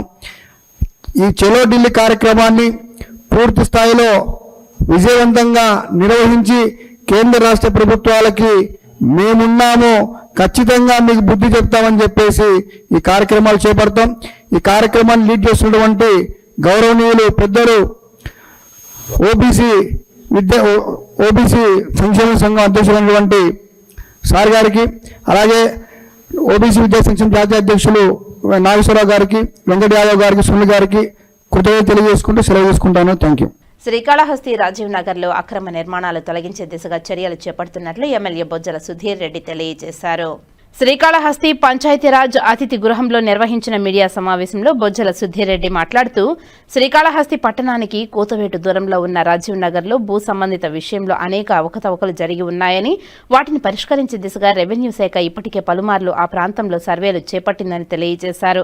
గతంలో ప్రభుత్వం అర్హులైన లబ్ధిదారులకు 6,700 ప్లాట్లు అప్పుడు అందజేసిందని, అయితే ఇప్పుడు వేలాదిగా అక్కడ అక్రమ నిర్మాణాలు జరిగి ఉన్నాయని, అక్రమ నిర్మాణాలలో ఇప్పటికే 1,300కు పైగా దొంగ పట్టాలు రెవెన్యూ శాఖ అధికారులు గుర్తించారని తెలిపారు. ప్రభుత్వ భూమిని మంజూరు చేసిన రాజీవ్నగర్ ప్రాంతంలో ప్రభుత్వ పాఠశాలలు, పార్కులు, ప్లే గ్రౌండ్లు, దుకాణ సముదాయాలకు ఏర్పాటు చేసిన ఖాళీ స్థలాలలో కొంతమంది ఆక్రమణదారులు గత ప్రభుత్వంలో అక్రమ నిర్మాణాలు నిర్మించారని, వాటిని తొలగించే దిశగా అధికార యంత్రాంగం కార్యాచరణ చేస్తుందని తెలియజేశారు. డిసెంబర్ 31 నాటికి సర్వే పూర్తి చేసి రానున్న సంక్రాంతికి అర్హులైన లబ్ధిదారులకు అక్కడ గృహాలు ఉండే విధంగా మిగిలిన ఖాళీ స్థలాలను ఇళ్లు లేని పేదవారికి అందజేసే విధంగా తమ ప్రభుత్వం కార్యాచరణ చేస్తుందని తెలియజేశారు. రాజీవ్నగర్ సమస్య ఒక కులిక్కి వచ్చింది. ఆ డ్రోన్ సర్వే కావచ్చు, ఫిజికల్ సర్వే కావచ్చు, అవన్నీ కూడా పెట్టుకొని చేశాం. ఇంకా మాక్సిమం 15 days అంటున్నారు. ఎందుకంటే దగ్గర 6,000 ప్లాట్ ఉంది కదా. ఎన్ని మొత్తం ప్లాట్లు? 6,700 ప్లాట్లు ఉన్నాయి. 6,700 ప్లాట్లు చేయాలని కొద్ది టైం పడుతుంది. కాబట్టి దాంట్లో కూడా ఎంతోమంది అబద్ధం కొద్ది చేస్తున్నారు. పాత గవర్నమెంట్లో అమ్ముకోని పెట్టుకోని అవన్నీ కూడా చాలా ఇష్యూస్ ఉన్నాయి. అంటే ఒక గట్టిగా ముడిపడిన దారాన్ని ఇప్పాలంటే జాగ్రత్త ఇప్పాలి, తెగిపోకుండా. సో అవన్నీ అదే రకంగా ఎంఆర్ఓ గారు, ఆర్డీఓ గారు, కలెక్టర్ గారు వాళ్ళందరూ కూడా స్ట్రీమ్ లైన్ చేసుకుంటూ అవన్నీ కూడా ఏమేమి ఉన్నాయో అన్నీ కూడా దొంగ పట్టాలు కావచ్చు, అవన్నీ కూడా చాలా వచ్చినాయి. దగ్గర ఇప్పుడు 1,300 పై చిలుకు దొంగ పట్టాలు ఉన్నాయి. అవన్నీ కూడా తీస్తున్నాం. ఒరిజినల్ పట్టాలు కూడా 2007, 2009 ఇచ్చిన పట్టాలన్నీ కూడా వాళ్ళు చేస్తున్నారు. అక్కడ కూడా నీట్గా రాజీవ్ నగర్ దగ్గర కూడా మనుషుల్ని పెట్టుకొని అక్కడ ప్రాపర్గా ఎంఆర్ఓ గారు అక్కడే ఆన్ ల్యాండ్ సర్వే కూడా చేయడం జరిగింది. దీంట్లో కూడా చాలా వేల ప్లాట్లు, ఎంటీ ప్లాట్లు కూడా ఇంకా గుర్తించడం జరిగింది. ఎక్కడైతే స్కూళ్ళ కోసమో లేకుంటే ప్లే ఏరియా కోసమో ఈ పార్కుల కోసం ఇచ్చిన దాంట్లో కూడా కట్టేస్తున్నారు. అవన్నీ కూడా కొట్టేస్తున్నారు. అవన్నీ కూడా ఏమి మొహమాటం లేదు, అన్నీ కొట్టేసి ఎవరు యాజిటీస్ ఉంటే ఉండిస్తారు. ప్రాపర్గా ఒకరికి, ఒక పేదవాడికి ఒక ప్లాటే, ఒక ఇంట్లో ఒక ప్లాటే, అక్క పేరు మీద, భార్య పేరు మీద, తమ్ముడు పేరు మీద, వాళ్ళ బంధువుల పేరు మీద ఇవన్నీ కూడా వెరిఫై చేస్తున్నారు. ఎక్కడ ఏమన్నా సరే అవన్నీ క్యాన్సిల్ చేసుకొని ప్రాపర్గా మీరు పేదవాడికి ప్లాట్ ఇచ్చే ప్రక్రియ ప్రారంభమైంది. వచ్చే డిసెంబర్ 31 లోపల అన్నీ కూడా ప్రక్రియ కంప్లీట్ అయ్యి పేదవాళ్ళకి మరి పండగ వాతావరణం ఉన్న దాంట్లో సంక్రాంతికి ప్లాట్లు మళ్ళీ రాజీవ్ నగర్లో ఇవ్వబోతున్నాం అని చెప్పబోతున్నాం. Thank you. ప్రభుత్వం మహిళా శిశు సంక్షేమ శాఖ ద్వారా అందిస్తున్న సంక్షేమ పథకాలతో అంగన్వాడీ కేంద్రాలు సుభిక్షంగా ఉన్నాయని సిడిపిఓ శాంతిదుర్గ అన్నారు. పోషకాహారం లోపం పిల్లల శారీరక, మానసిక ఎదుగుదలపై తీవ్ర ప్రభావం చూపుతుంది. వారి ఎదుగుదలకు శాపంగా మారుతుంది. చాలా మంది చిన్నారులు రక్తహీనతతో బాధపడుతున్నారు. కొందరు తల్లిదండ్రులు బాల్య వివాహాలు చేయడంతో బలహీనం, తక్కువగా బరువు, వయస్సుకు తగ్గ ఎత్తు పెరగని పిల్లలు బాధపడుతున్నారు. మొదట తల్లికి సరైన పోషకాహారం అందక బలహీనంగా ఉండడం కారణంగా పుట్టే పిల్లలు సైతం తక్కువ బరువుతో జన్మిస్తున్నారు. ఇలాంటి గర్భిణీలను గుర్తించి వారికి కేంద్ర ప్రభుత్వం అందజేస్తున్న పౌష్టిక ఆహార సామాగ్రిని ఇవ్వడంతో, పోషక విలువలు కలిగిన ఆహారం ఇవ్వడంతో ఆ పోషక ఆహారాలు తిన్న గర్భిణీలు, బాలింతలు నేడు పౌష్టికరంగా, ఆరోగ్యంగా ఉంటున్నారు. ప్రభుత్వం అందిస్తున్న పౌష్టిక ఆహారంతో, సంక్షేమ పథకాలతో అంగన్వాడీలోని విద్యార్థులను మరియు అంగన్వాడీకి వచ్చే గర్భిణీలకు, బాలింతలకు ఏ విధంగా అంగన్వాడీ సిబ్బంది సేవలు అందిస్తుందో శ్రీకాళహస్తి సిడిపిఓ శాంతిదుర్గ తెలియజేస్తూ, ప్రభుత్వ మహిళా శిశు సంక్షేమ శాఖ ద్వారా అందిస్తున్న సంక్షేమ పథకాలతో నేడు అంగన్వాడీ కేంద్రాలు సుభిక్షంగా ఉన్నాయని తెలిపారు. అంగన్వాడీ కేంద్రాలలో రోజు చిన్నారులకు భోజనం నెలకు 16 గుడ్లు, బలహీనంగా ఉన్న చిన్నారులకు బాలామృతం పంపిణీ చేస్తున్నారని తెలిపారు. వయసుకు తగ్గ ఎత్తు, బరువు లేకున్నా పౌష్టికాహారం లోపం ఉన్నట్లు గుర్తించిన వారికి ప్రత్యేకంగా బాలామృతం ప్లస్తో పాటు భోజనంలో 5 గ్రాముల నెయ్యి, 100 గ్రాముల పాలు అందిస్తున్నారని తెలిపారు. ప్రతి వారం కొలతలు పరిశీలిస్తారని, వారి చిత్రాలు తీసి 6 ఏళ్ల తర్వాత పాత చిత్రంతో పోల్చి మార్పులు చూస్తారని తెలిపారు. బలహీనంగా ఉన్న చిన్నారులు ఈ అంగన్వాడీ కేంద్రాలలో పెట్టే పౌష్టిక ఆహారం ఏడాదిలోనే బాల బలవర్తంగా తయారవుతున్నారని తెలిపారు. చిన్నారులు అంగన్వాడీ కేంద్రాలకు ఉదయం 9 గంటలకు వస్తారని, అప్పటికే వారు ఏదో ఒకటి తిని వస్తారు కాబట్టి 2 గంటల తర్వాత ఉదయం 11 గంటల ప్రాంతంలో ఆకలి పరీక్ష చేసి 200 గ్రాముల భోజనం 45 నిమిషాలు తినేలా పరీక్షిస్తారని తెలిపారు. ఆ సమయంలో తినకుంటే జనరల్ ఆసుపత్రిలో న్యూట్రిషన్ రీహాబిటేషన్ కేంద్రానికి తీసుకువెళ్లి అనారోగ్య సమస్యలు ఉన్నాయా, ఆహారం ఎందుకు తీసుకోవడం లేదని వైద్యులు పర్యవేక్షణ చేస్తారని తెలిపారు. మహిళా సంక్షేమమే ధ్యేయంగా నేడు ప్రభుత్వం అంగన్వాడీ పాఠశాలల ద్వారా తమ ఆరోగ్యాన్ని రక్షించే విధంగా పౌష్టికాహారం అందజేస్తూ తమ చిన్నారి పిల్లలకు ఆటపాటలతో కూడిన విద్యను అందజేసే విధంగా కార్యాచరణ చేపడుతున్న కూటమి ప్రభుత్వానికి ఈ బాలింతలు, గర్భిణీలు ప్రత్యేక ధన్యవాదాలు తెలియజేశారు. మనము వాళ్ళకి చెప్పాలి. సో అదే విధంగా చైల్డ్ మ్యారేజ్ కూడా జరగకుండా మనము చూడాలి. అప్పుడే మనకి మొత్తం కూడా చైల్డ్ మ్యారేజ్ కూడా ఒక మేజర్ కారణం కాబట్టి ఈ పోషకాహార లోపము ఇవన్నీ పిల్లలు పుట్టకుండా చూడడానికి జాగ్రత్త తీసుకునే దాంట్లో చైల్డ్ మ్యారేజ్ చాలా ఇంపార్టెంట్ కాబట్టి ఈ చైల్డ్ మ్యారేజ్ కూడా జరగకుండా ప్రతి ఒక్కరూ చూసుకోవాలి. మీకు ఇన్ఫర్మేషన్ వచ్చిన వెంటనే స్పందించాలి. ఇప్పుడు నేను చెప్పిన ప్రధాన సమస్యలన్నింటినీ గుర్తించారనుకోండి, వెంటనే సూపర్వైజర్కి నాకు చెప్పాలి. దానికి సంబంధించి మా నుంచి మేము ఏం చేయాలి, మా విజిట్ కూడా ఆ సెంటర్గా పెట్టుకొని ఆ సెంటర్కి వచ్చి ఆ ఫ్యామిలీతో మాట్లాడి వాళ్ళందరూ కూడా నార్మల్గా వచ్చే విధంగా చేస్తాము. ఓకే. నా పేరు పి ఇందు, ఊరందూరు మాది. మాకు కేంద్ర ప్రభుత్వం పంపిస్తున్న పోషక ఆహారాలన్నీ అంగన్వాడీ స్కూల్ టీచర్ మాకు ఇస్తున్నారు. మాకు జొన్నపిండి, రాగిపిండి, పాలు 5 లీటర్లు, గుడ్లు 25 2 సార్లుగా ఇస్తున్నారు. చిక్కీ, అటుకులు, ఎండు ఖర్చూరము అవన్నీ ఇస్తున్నారు. అవన్నీ తిని నేను ఆరోగ్యంగా ఉన్నాను. ప్రతి నెల మాకు ఎత్తు బరువు అవన్నీ చూస్తున్నారు. మా పిల్లల్ని కూడా రమ్మని చెప్పి ఎత్తు బరువు చూస్తున్నారు. గర్భిణీ స్త్రీలకి ఎలా ఉండాలనేసి సలహాలు ఇస్తున్నారు. నేను అవన్నీ తిని ఆరోగ్యంగా ఉన్నాను. శ్రీకాళహస్తి దేవస్థానం కళావేదికలో యాళ్ల శ్రీవాణి వీణా కచేరీ అలరించింది. శ్రీకాళహస్తీశ్వర స్వామివారి దేవస్థానంలో మినిస్ట్రీ ఆఫ్ టూరిజం, భారత ప్రభుత్వం మరియు ఏపీ టూరిజం వారి ఆధ్వర్యంలో శ్రీకాళహస్తి దేవస్థానం పరిధిలోని కళావేదికలో సంగీత నాటక అకాడమీ వారిచే కృష్ణవేణి సంగీత నీరాజనం కార్యక్రమం ద్వారా విదూషి తిరుపతికి చెందిన యాళ్ల శ్రీవాణి వీణా కచేరీ కార్యక్రమాన్ని ఏర్పాటు చేశారు.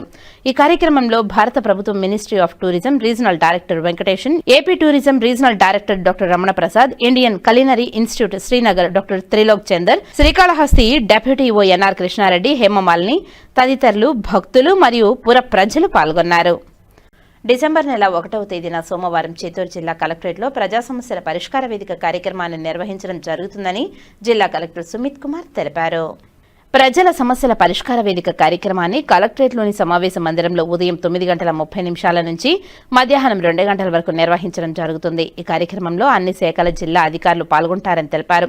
ప్రజా ఫిర్యాదుల పరిష్కార వేదిక వ్యవస్థ అర్జీల సమర్పణ కార్యక్రమాన్ని జిల్లా కేంద్రంతో పాటు మండల డివిజన్ స్థాయిలో కూడా నిర్వహిస్తున్నామని జిల్లా కలెక్టర్ తెలిపారు. అర్జీదారులు వారి యొక్క అర్జీలు నమోదు చేసుకోవడానికి వెబ్సైట్లో కూడా వారి యొక్క అర్జీలు నమోదు చేసుకోవచ్చునని తెలిపారు. అలాగే వారి యొక్క అర్జీల నమోదు మరియు నమోదైన అర్జీల గురించి వాటి యొక్క స్థితి, దానికి సంబంధించిన ఇన్ఫర్మేషన్ ఏమన్నా తెలుసుకోవాలని అనుకున్నప్పుడు 1100కు నేరుగా కాల్ చేయవచ్చునని కలెక్టర్ తెలిపారు. కళాకారుడు పెంచలయ్యను హత్య చేసిన గంజాయి ముఠాను వెంటనే అరెస్టు చేసి కఠినంగా శిక్షించాలని సిపిఎం పార్టీ ఐద్వా సిఐటియు నేతలు డిమాండ్ చేశారు. నెల్లూరు జిల్లా వేదాయపాళెం డిఆర్డిటి కాలనీకి చెందిన ప్రజానాట్య మండలి యువ నాయకుడు ప్రజల్లో మాదక ద్రవ్యాల ప్రమాదాలపై అవగాహన కల్పిస్తూ నిరంతరం పోరాడిన కామ్రేడ్ పెంచులయ్యను శుక్రవారం గంజాయి ముఠా కాపు కాసి చాలా దారుణంగా కత్తులతో వెంటాడి హత్య చేసిన ఘటన రేణిగుంట సిపిఎం ఐద్వా మహిళా సంఘం సిఐటియు సంఘాల నేతలు తీవ్రంగా ఖండిస్తూ ఆదివారం రేణిగుంట అంబేద్కర్ విగ్రహం వద్ద నిరసన కార్యక్రమాన్ని చేపట్టారు. ఈ సందర్భంగా సిపిఎం జిల్లా అధ్యక్షురాలు కొండ్రేటి ఈశ్వరమ్మ మాట్లాడుతూ గంజాయి, మాదక ద్రవ్యాల వల్ల అన్ని వర్గాల ప్రజలకు, ముఖ్యంగా యువతకు భవిష్యత్తుకు జరిగే నష్టాన్ని పాఠశాలల్లో, కళాశాలల్లో, బస్టాండ్లో, వీధుల్లో తన పాటతో ప్రజలను మేల్కొల్పిన ప్రజానాట్య మండలి కళాకారుడు కామ్రేడ్ పెంచలయ్యను గంజాయి ముఠా దారుణంగా హత్య చేయడం దుర్మార్గమైన చర్య అని తెలిపారు. గంజాయి రహిత రాష్ట్రంగా చేస్తామన్న హామీ మాటలకే పరిమితం అయిందని, ఆచరణ లేకపోవడంతో గంజాయి ముఠాల మాదక ద్రవ్యాల గ్యాంగులు రెచ్చిపోతున్నాయని తెలిపారు. రేణిగుంటలో గంజాయి ముఠా మాదక ద్రవ్యాల గ్యాంగుపై పోలీసులు ప్రత్యేక నిఘా పెట్టి ప్రజలకు, మహిళలకు, యువతకు, సమాజానికి హాని కలిగించే గంజాయి ముఠా గ్యాంగులపై కఠిన చర్యలు తీసుకోవాలని డిమాండ్ చేశారు. ఈ నిరసనలో రేణిగుంట ఆటో యూనియన్ మండల నాయకురాలు దీప, సిఐటియు మండల కన్వీనర్ సెల్వరాజ్ తదితరులు పాల్గొన్నారు. అందరికీ నమస్కారం. ఈరోజు రేణిగుంట మండలంలో అంబేద్కర్ విగ్రహం వద్ద నెల్లూరులో ఘటన పైన ఆయన కేబీపీఎస్లో పనిచేస్తున్నాడు అన్న ప్రజానాట్య మండలి. ఆ అన్న పేరు పెంచలయ్య గారు. ఆ అన్నని నెల్లూరు జిల్లాలో అక్కడ దారుణంగా హత్య చేయడం జరిగింది. అది మేము మహిళా సంఘం తరఫు నుంచి కూడా ఖండిస్తున్నాము. అదేవిధంగా ఇక్కడ కూడా ఎక్కువ గంజాయి కూడా మండలంలో కూడా ఉంది కాబట్టి అది కూడా మహిళా సంఘం తరఫున మేము ఖండిస్తున్నాము.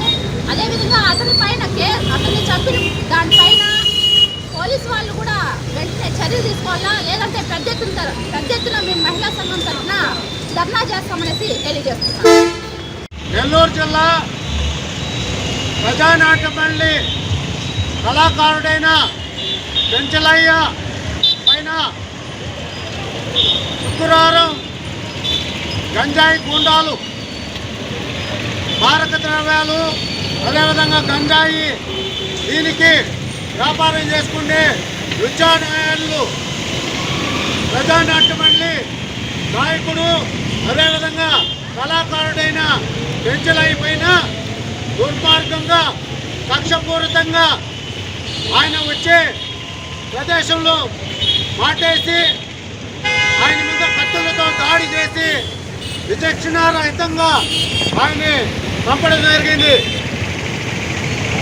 ఈరోజు ఏనుగోడ సిపిఎం పార్టీ, అదేవిధంగా ఐదువా మహిళా సంఘం, అదేవిధంగా సిఐటి నాయకత్వం అంతా సిపిఎం పార్టీ నాయకత్వం అందరూ కలిసి పెంచలయ్య పైన జరిగిన ఈ ఘటనని, దుర్మార్గమైన ఘటనని ఖండిస్తూ ఇక్కడ నిరసన కార్యక్రమం చేపట్టాం.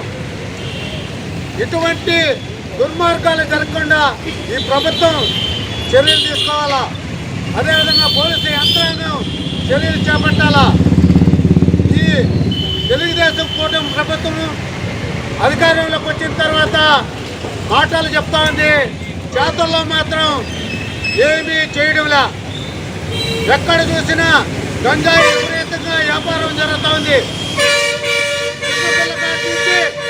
వయసు వరకు ఈ గంజాయికి బానిసైపోతున్నాడు, మారక ద్రవ్యాలకి బానిసైపోతున్నారు. ఒకవైపు డ్రగ్స్ ఎక్కడ చూసినా కుర్రాళ్ళ చేతుల్లో ఉండాలి. ఒకవైపు ఈ ప్రభుత్వం మద్యాన్ని నియంత్రించడంలా మద్యాన్ని ఇచ్చలవేడిగా పెట్టింది. ఆ రేట్లు విపరీతంగా ఉన్నాయి.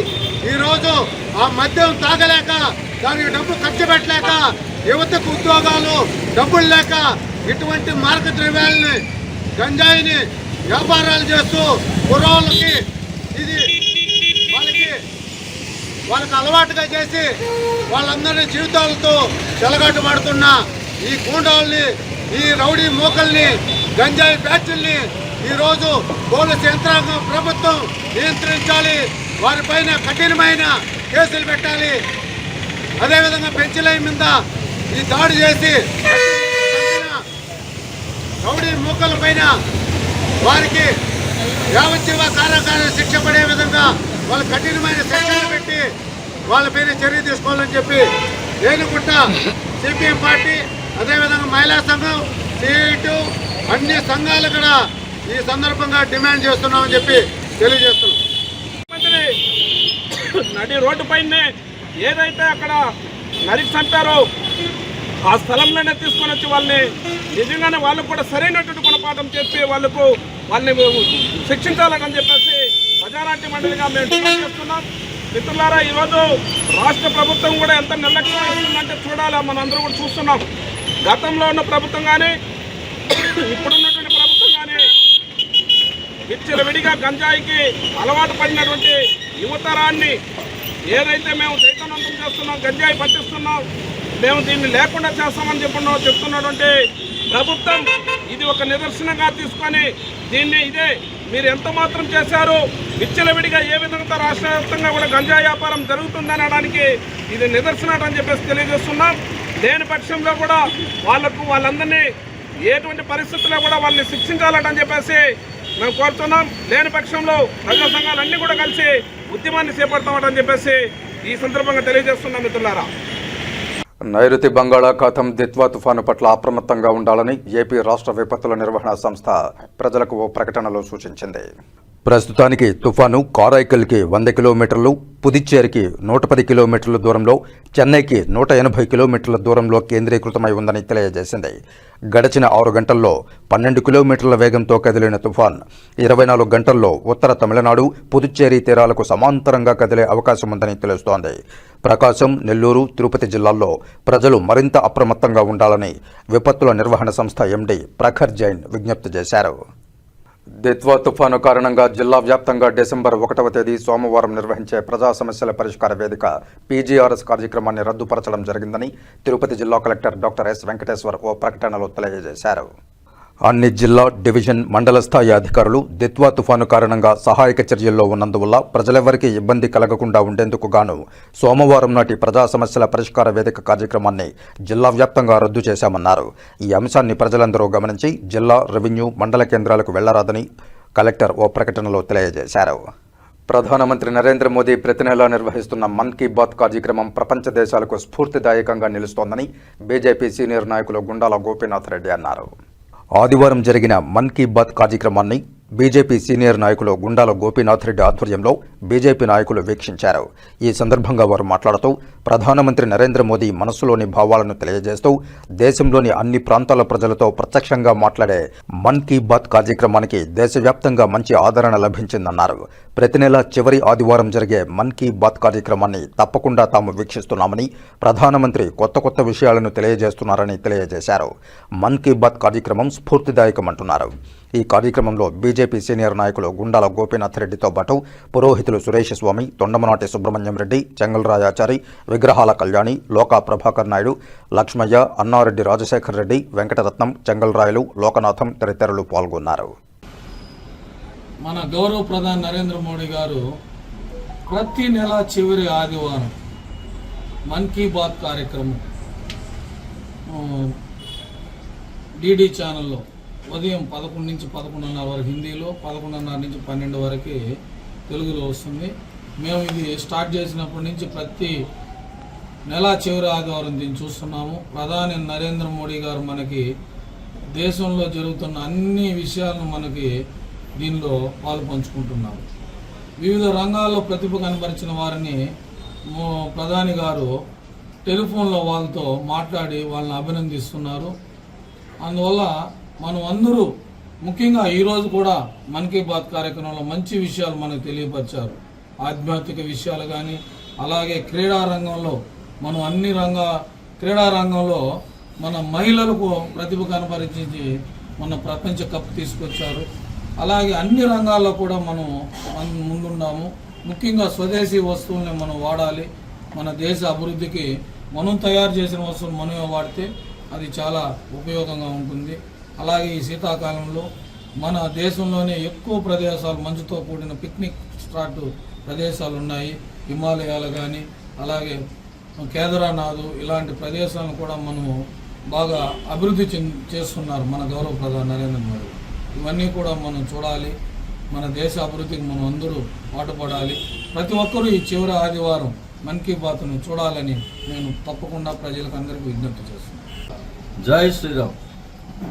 ఈరోజు మన్ కీ బాత్ కార్యక్రమం మనసులోని మాట, ప్రధాని గారి మోడీ గారి మనసులోని మాట కార్యక్రమం మా మండలంలో జరిగినది.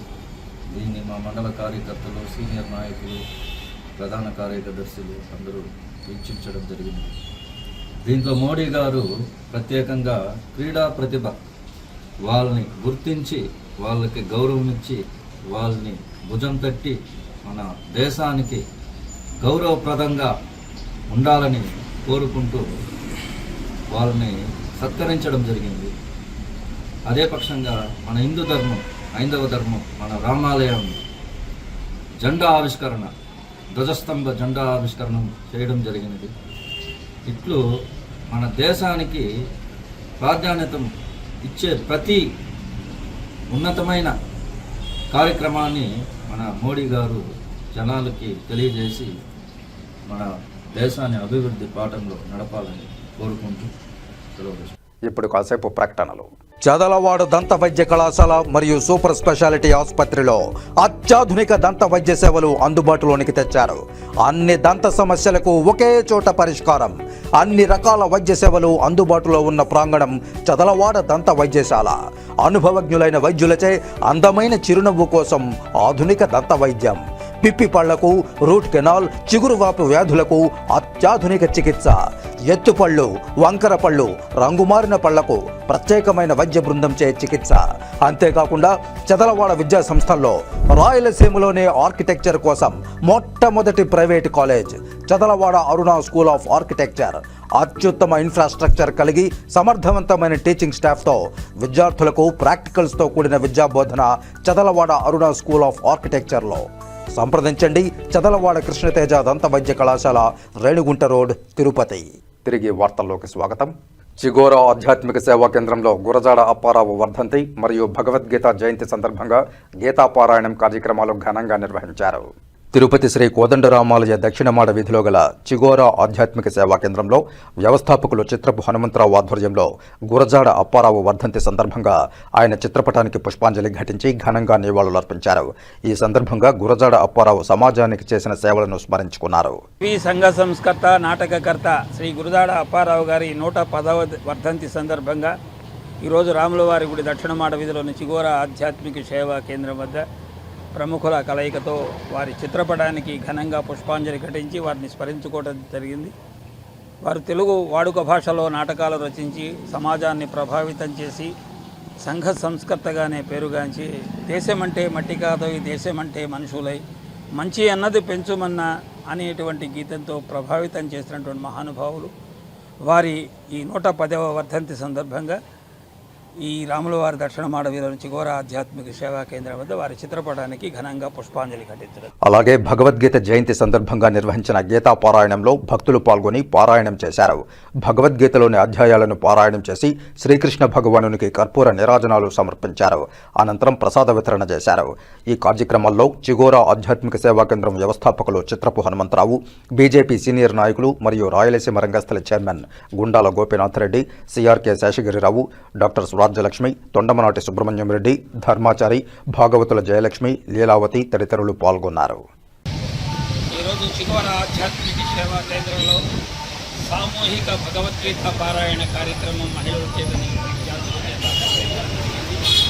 ఈ కార్యక్రమంలో దాదాపుగా 500 పాల్గొని సామూహికంగా భగవద్గీత పారాయణ చేసి అనంతరం అర్చన, మహాహారతి, దాని తర్వాత ప్రసాద వితరణ చేయడం జరిగింది.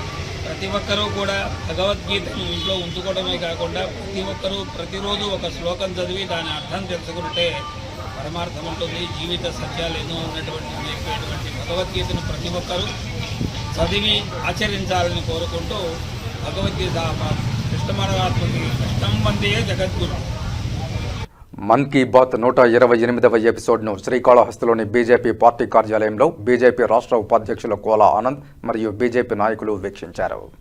ప్రధానమంత్రి నరేంద్ర మోదీ ఈ కార్యక్రమంలో చెప్పిన పలు అంశాలు వారిని ఆలోచింపజేశాయన్నారు. బీజేపీ రాష్ట్ర ఉపాధ్యక్షులు కోలా ఆనంద్ మాట్లాడుతూ ప్రతి నెల చివరి ఆదివారం ప్రధానమంత్రి నరేంద్ర మోదీ తన మనసులోని మాట మన్ కీ బాత్ కార్యక్రమం ద్వారా ప్రజల్లో అనేక సందేశాలను ముందుకు తీసుకువెళ్తున్నారని, నేడు 128వ సంచికలో కుటీర పరిశ్రమల అభివృద్ధి, మహిళా సాధికారత, వోకల్ ఫర్ లోకల్, దేశీయ వస్తువుల కొనుగోలు, అభివృద్ధి చేసే అంశాలను ఈ కార్యక్రమంలో ప్రస్తావించడం సంతోషంగా ఉందంటూ కోలా ఆనంద్ హర్షం వ్యక్తం చేశారు. నరేంద్ర మోడీ గారు ప్రధానమంత్రి అయినప్పటి నుంచి కూడా భారతదేశంలో ఒక గొప్ప చారిత్రాత్మకమైనటువంటి కార్యక్రమాన్ని చేపట్టారు. ప్రతి మాసంలో కూడా ఆఖరి ఆదివారం రోజు మన్ కీ బాత్ పేరుతో, అంటే మనసులో మాట పేరుతో ఈ యొక్క కార్యక్రమాన్ని దూరదర్శన్ ద్వారా మనం అందరం కూడా తిలకిస్తున్నాము. ప్రధానమంత్రి గారే నేరుగా స్వయంగా మాట్లాడేటువంటి పరిస్థితి.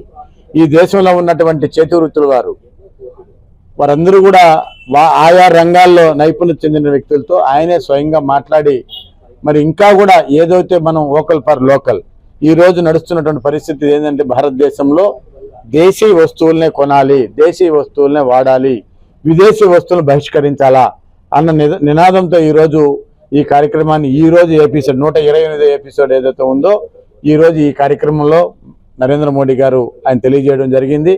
అదే రకంగా ప్రపంచానికి భారతదేశం ఈరోజు ఒక గొప్ప దేశం. ఎందుకంటే దానికి నిదర్శనము ఈ మధ్య జరిగినట్టు మహిళా క్రికెట్లో కూడా వరల్డ్ కప్ గెలిచిన పరిస్థితి మనం చూసాం మహిళలు, భారతదేశ మహిళలు. మరి వాళ్ళందరినీ కూడా నరేంద్ర మోడీ గారు ఆయన పిలిపించుకొని వాళ్ళందరూ కూడా సన్మానం చేసి సత్కారం చేసిన పరిస్థితి మనం చూసాం. ఇవన్నీ అంటే దేశంలో ఏ రంగంలో అయినా కూడా మరి ఏదైతే నైపుణ్యత చెందినటువంటి వ్యక్తులు ఉన్నారో, ఏ రకంగా విజయం సాధించిన వ్యక్తులు ఉన్నారో అన్ని రంగాల్లో కూడా ఎవరైతే వారి యొక్క ప్రదర్శిస్తారో వాళ్ళన్నీ కూడా ఆయన స్వయంగా వాళ్ళని సన్మానం చేయడం కావచ్చు, వారితో మాట్లాడడం కావచ్చు, వాళ్ళతో మమేకం అవ్వడం కావచ్చు, ఇవన్నీ కూడా ఈ యొక్క కార్యక్రమాన్ని భారతదేశంలో మన్ కీ బాత్ కార్యక్రమాన్ని కొన్ని కోట్ల మంది తిలకిస్తున్నటువంటి పరిస్థితి. అంటే ప్రపంచంలో కూడా ఏ ఒక్క కార్యక్రమం ఎక్కడ జరిగిన దానికి లేనంత క్రేజ్ ఈరోజు మన్ కీ బాత్కి ఉందంటే దానికి కారణం 2014 నుంచి నిర్విరామంగా ఇప్పుడు 128 మాసాలుగా ఈరోజు నరేంద్ర మోడీ గారు ఈ యొక్క మన్ కీ బాత్ కార్యక్రమాన్ని మనకి ప్రతి మాసం ఆదివారం అంటే కడపటి ఆదివారం రోజు ఈ కార్యక్రమాన్ని తిలకిస్తే ఈరోజు కూడా మా భారతీయ జనతా నాయకులు కార్యకర్తలతో అందరూ కలిసి కూడా ఈరోజు మన్ కీ బాత్ కార్యక్రమాన్ని తిలకించడం జరిగింది. క్రీడలు శారీరక దారుఢ్యంతో పాటు మానసిక ఉల్లాసాన్ని కలిగిస్తాయని రాష్ట్ర ప్రధాన కార్యదర్శి డాక్టర్ ఎస్ వెంకటరత్నం అన్నారు. రాష్ట్రీయ సేవా సమితి రాస్ మహిళా పొదుపు సంఘాల కార్యక్రమంలో విధులు నిర్వహిస్తున్న సిబ్బందికి ప్రతి సంవత్సరం క్రీడలను ఏర్పాటు చేయడం విధితమే. అందులో భాగంగా టీటీడీ వారు శ్రీ పద్మావతి బాలికోన్నత పాఠశాలలో ఉదయం 11 గంటల నుంచి సాయంత్రం 5 గంటల వరకు క్రీడా పోటీలను ఉల్లాసంగా నిర్వహించారు. ఈ కార్యక్రమాన్ని రాస్ ప్రధాన కార్యదర్శి డాక్టర్ ఎస్ వెంకటరత్నం ప్రారంభిస్తూ నిత్యం రాస్ కార్యక్రమంలో అట్టడుగు వర్గాలతో గ్రామాలలో నిస్వార్థంగా సేవలు అందించడంలో సిబ్బంది పాత్ర గొప్పదని తెలిపారు. అందులో భాగంగా ప్రతి ఏటా నిర్వహిస్తున్న క్రీడల్లో పాల్గొనడం క్రీడలు మానసిక ఉల్లాసానికి, శారీరక దృఢత్వాన్ని కలిగిస్తాయని తెలిపారు. పట్టుదల ఉంటే ఏదైనా సాధించవచ్చునని తెలిపారు. అనంతరం శ్రీ పద్మావతి బాలిక ఉన్నత పాఠశాల ప్రధానోపాధ్యాయురాలు పద్మావతి మాట్లాడుతూ సిబ్బందికి తమ పాఠశాలలో క్రీడలు నిర్వహించడం సంతోషకరమని తెలిపారు. ఆటల పోటీలలో గెలుపు ఓటములు సహజమని, నిత్యం సేవలందించే సిబ్బందికి ఇటువంటి కార్యక్రమాలు అందరికీ ఆదర్శనీయమని తెలిపారు. చల్లటి చిరుజల్లుల వర్షంలో కూడా సంతోషంగా ఆటలు నిర్వహించారని తెలిపారు. మహిళలు ఎక్కువగా పాల్గొన్న ఈ కార్యక్రమంలో tug of war, throwball, dodge ball, musical chairs, lemon spoon, kabaddi వగైరా ఆటలను ఘనంగా నిర్వహించారు. సుమారు 250 మంది సిబ్బంది పాల్గొన్న ఈ క్రీడా కార్యక్రమంలో రాష్ట్ర సంయుక్త కార్యదర్శి మమత, డైరెక్టర్ నాగరాజు, అధికారులు బాలాజీ రెడ్డి, రవి, వెంకటేష్, వాణి తదితరులు పాల్గొన్నారు. గ్రామాలలో అణగారిన మహిళలను ప్రోత్సహించే విధంగా మిస్ యూనివర్స్ ఆంధ్రప్రదేశ్ 2024-2025 చందన జయరాం శ్రీకాళహస్తి నుంచి హైదరాబాద్ వరకు సైకిల్ ర్యాలీని నిర్వహించారు. ఈ ర్యాలీని మొట్టమొదటిసారిగా శ్రీకాళహస్తి బేరీవారి మండపం నుంచి హైదరాబాద్ వరకు కొనసాగిస్తున్నామని ఈ సందర్భంగా ఆమె తెలియజేశారు.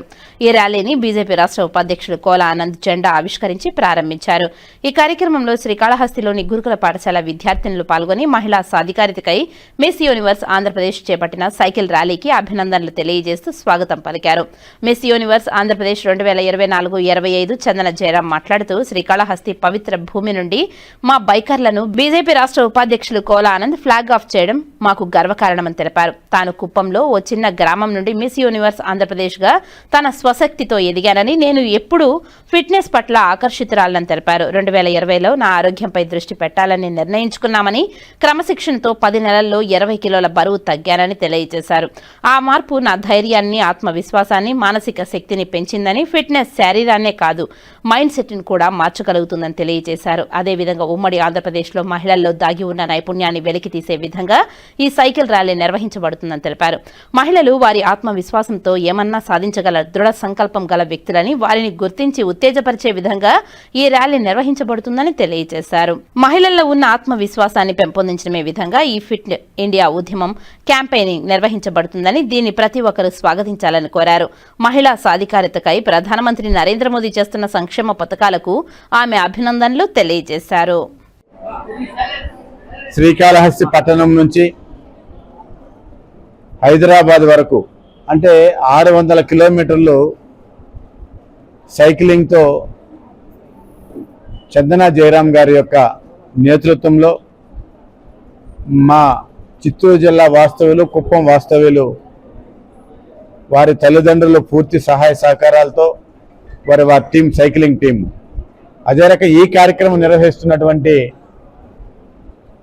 శ్రీకాళహస్తి పట్టణంలో ఉన్నటువంటి మాధురి గోల్డ్ అధినేత తుమ్మా సునీల్ గారి యొక్క ఆధ్వర్యంలో ఈరోజు ఈ యొక్క సైక్లింగ్ కార్యక్రమం ప్రారంభమవుతోంది.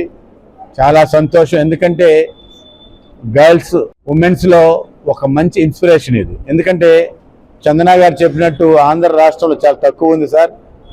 ఇట్లన్నా అందరిలో ఈ యొక్క అవేర్నెస్ రావాలా, కలగాల అనే ఉద్దేశంతో నేను ఈ కార్యక్రమాన్ని చేపట్టడం చాలా సంతోషం.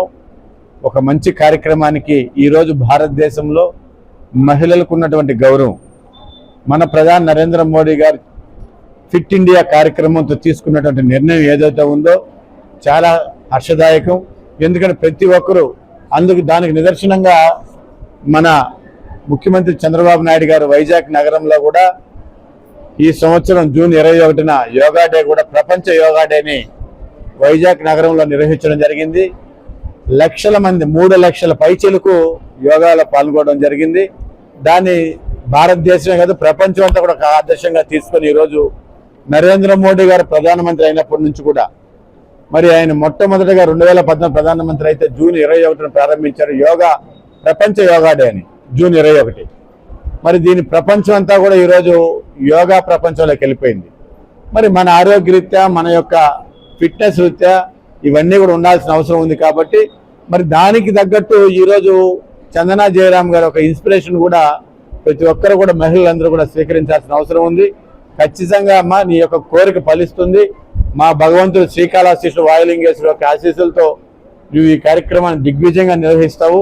నువ్వు అనుకున్న కార్యక్రమం కూడా ఖచ్చితంగా నెరవేరుతూ నీలో ఏమన్నా ఈరోజు మమ్మల్ని చూసినటువంటి వారు మహిళల్లో గర్ల్స్లో కూడా కొంతమంది మారితే కూడా చాలా నాకు సంతోషం. చాలా పెద్ద ఎత్తున కూడా మార్పు వస్తుందని చెప్పి నేను తెలియజేసుకుంటే చాలా సంతోషం అప్ప. మీకు మీ టీంకి నా శుభాకాంక్షలు తెలియజేస్తాను. నాకు ఈ ప్రపోజల్ మా ఫ్రెండ్ తీసుకొని వచ్చారు, విశ్వాస్ అని. Chandana Jayaram model come cyclist అని తీసుకొని వచ్చినప్పుడు ఐ ఫెల్ట్ హ్యాపీ. దీనికి సపోర్ట్ చేయడం నా యొక్క బాధ్యతగా ఫీల్ అయ్యాను. దీనివల్ల కొంతమందికైనా హెల్త్ మీద, మెంటల్ అండ్ ఫిజికల్ హెల్త్ మీద కాన్షియస్నెస్ వస్తే వీఆర్ సక్సెస్ఫుల్ అని నాకు అనిపించింది. అలాగే మా కోలా ఆనందన్న గారికి మాట చెప్పినప్పుడు వెంటనే నేను వస్తాను, మీకు సపోర్ట్ చేస్తాను, నీకేం కావాలో చెప్పన్నారు.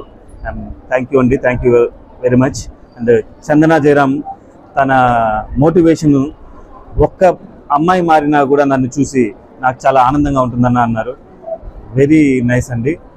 అందుకోసమే మేము దీనికి సపోర్ట్ చేస్తున్నాం. Thank you very much. నమస్కారం అండి, నా పేరు చందనా జయరాం. నేను మీ మిస్ యూనివర్స్ ఆంధ్రప్రదేశ్. అలానే నేను చాలా ప్రౌడ్ సైక్లిస్ట్ కూడా. 1 year బ్యాక్ సైక్లింగ్ స్టార్ట్ చేయడం జరిగింది. అండ్ ఈ క్యాంపెయిన్ ఏదైతే ఉందో పెడలింగ్ విత్ పర్పస్ అండి 600 kilometers కవర్ చేయబోతున్నాము. Starting from Srikalahasti to Hyderabad. We're of 4 riders. అందరూ కూడా లాంగ్ డిస్టెన్స్ సైక్లిస్ట్ అనమాట. ఇది ఏదైతే చేస్తున్నామో అండి విత్ పర్పస్ చేస్తున్నాము to support women empowerment, to ask women to come out of their house and start cycling or any fitness. ఎందుకంటే ఫిట్నెస్ అనేది చాలా ఇంపార్టెంట్ విమెన్ లైఫ్లో. It makes a lot of difference. I'm the example for that. నేను చాలా లావుగా ఉండేదాన్ని ఒక 5 years back. Because I wanted to make changes to my life and fitness. I started working out, gym, walking and cycling. నేను cycling ఎందుకు promote చేస్తున్నాను అంటే చాలా ఇంట్రెస్టింగ్ థింగ్ అండి. సైక్లింగ్ అనేది ఎవరైనా చేయొచ్చు అనమాట. ఏ ఏజ్ గ్రూప్స్ అయినా కూడా మనం నేర్పించాల్సిన అవసరం లేదు, మన అందరికీ తెలుసు సైక్లింగ్. అండ్ దానికోసం అని I want every girl from Andhra Pradesh and Telangana కొంచెం సపోర్ట్తో బయటకు వచ్చి సైక్లింగ్ స్టార్ట్ చేయడం వల్ల చాలా బెనిఫిట్స్ ఉన్నాయి. ఒక్కటి ఫిజికల్ బెనిఫిటే కాకుండా మెంటల్ స్టామినా, మెంటల్ స్ట్రెంగ్త్ అనేది కూడా చాలా పెరుగుతుంది అనమాట. అలానే మన నరేంద్ర మోడీ గారు ఏదైతే ఫిట్ ఇండియా మూవ్మెంట్ స్టార్ట్ చేశారో అది మనకు ప్రతి ఒక్క ఇండియన్ కి చాలా ఇంపార్టెంట్ క్యాంపెయిన్. అండ్ మనం కూడా దాన్ని సపోర్ట్ చేస్తూ మనం కూడా కొంచెం బయటకు వచ్చి ఎఫర్ట్స్ పెట్టి we have to come out of our comfort zone. That is my message to everybody watching, for all the men and women.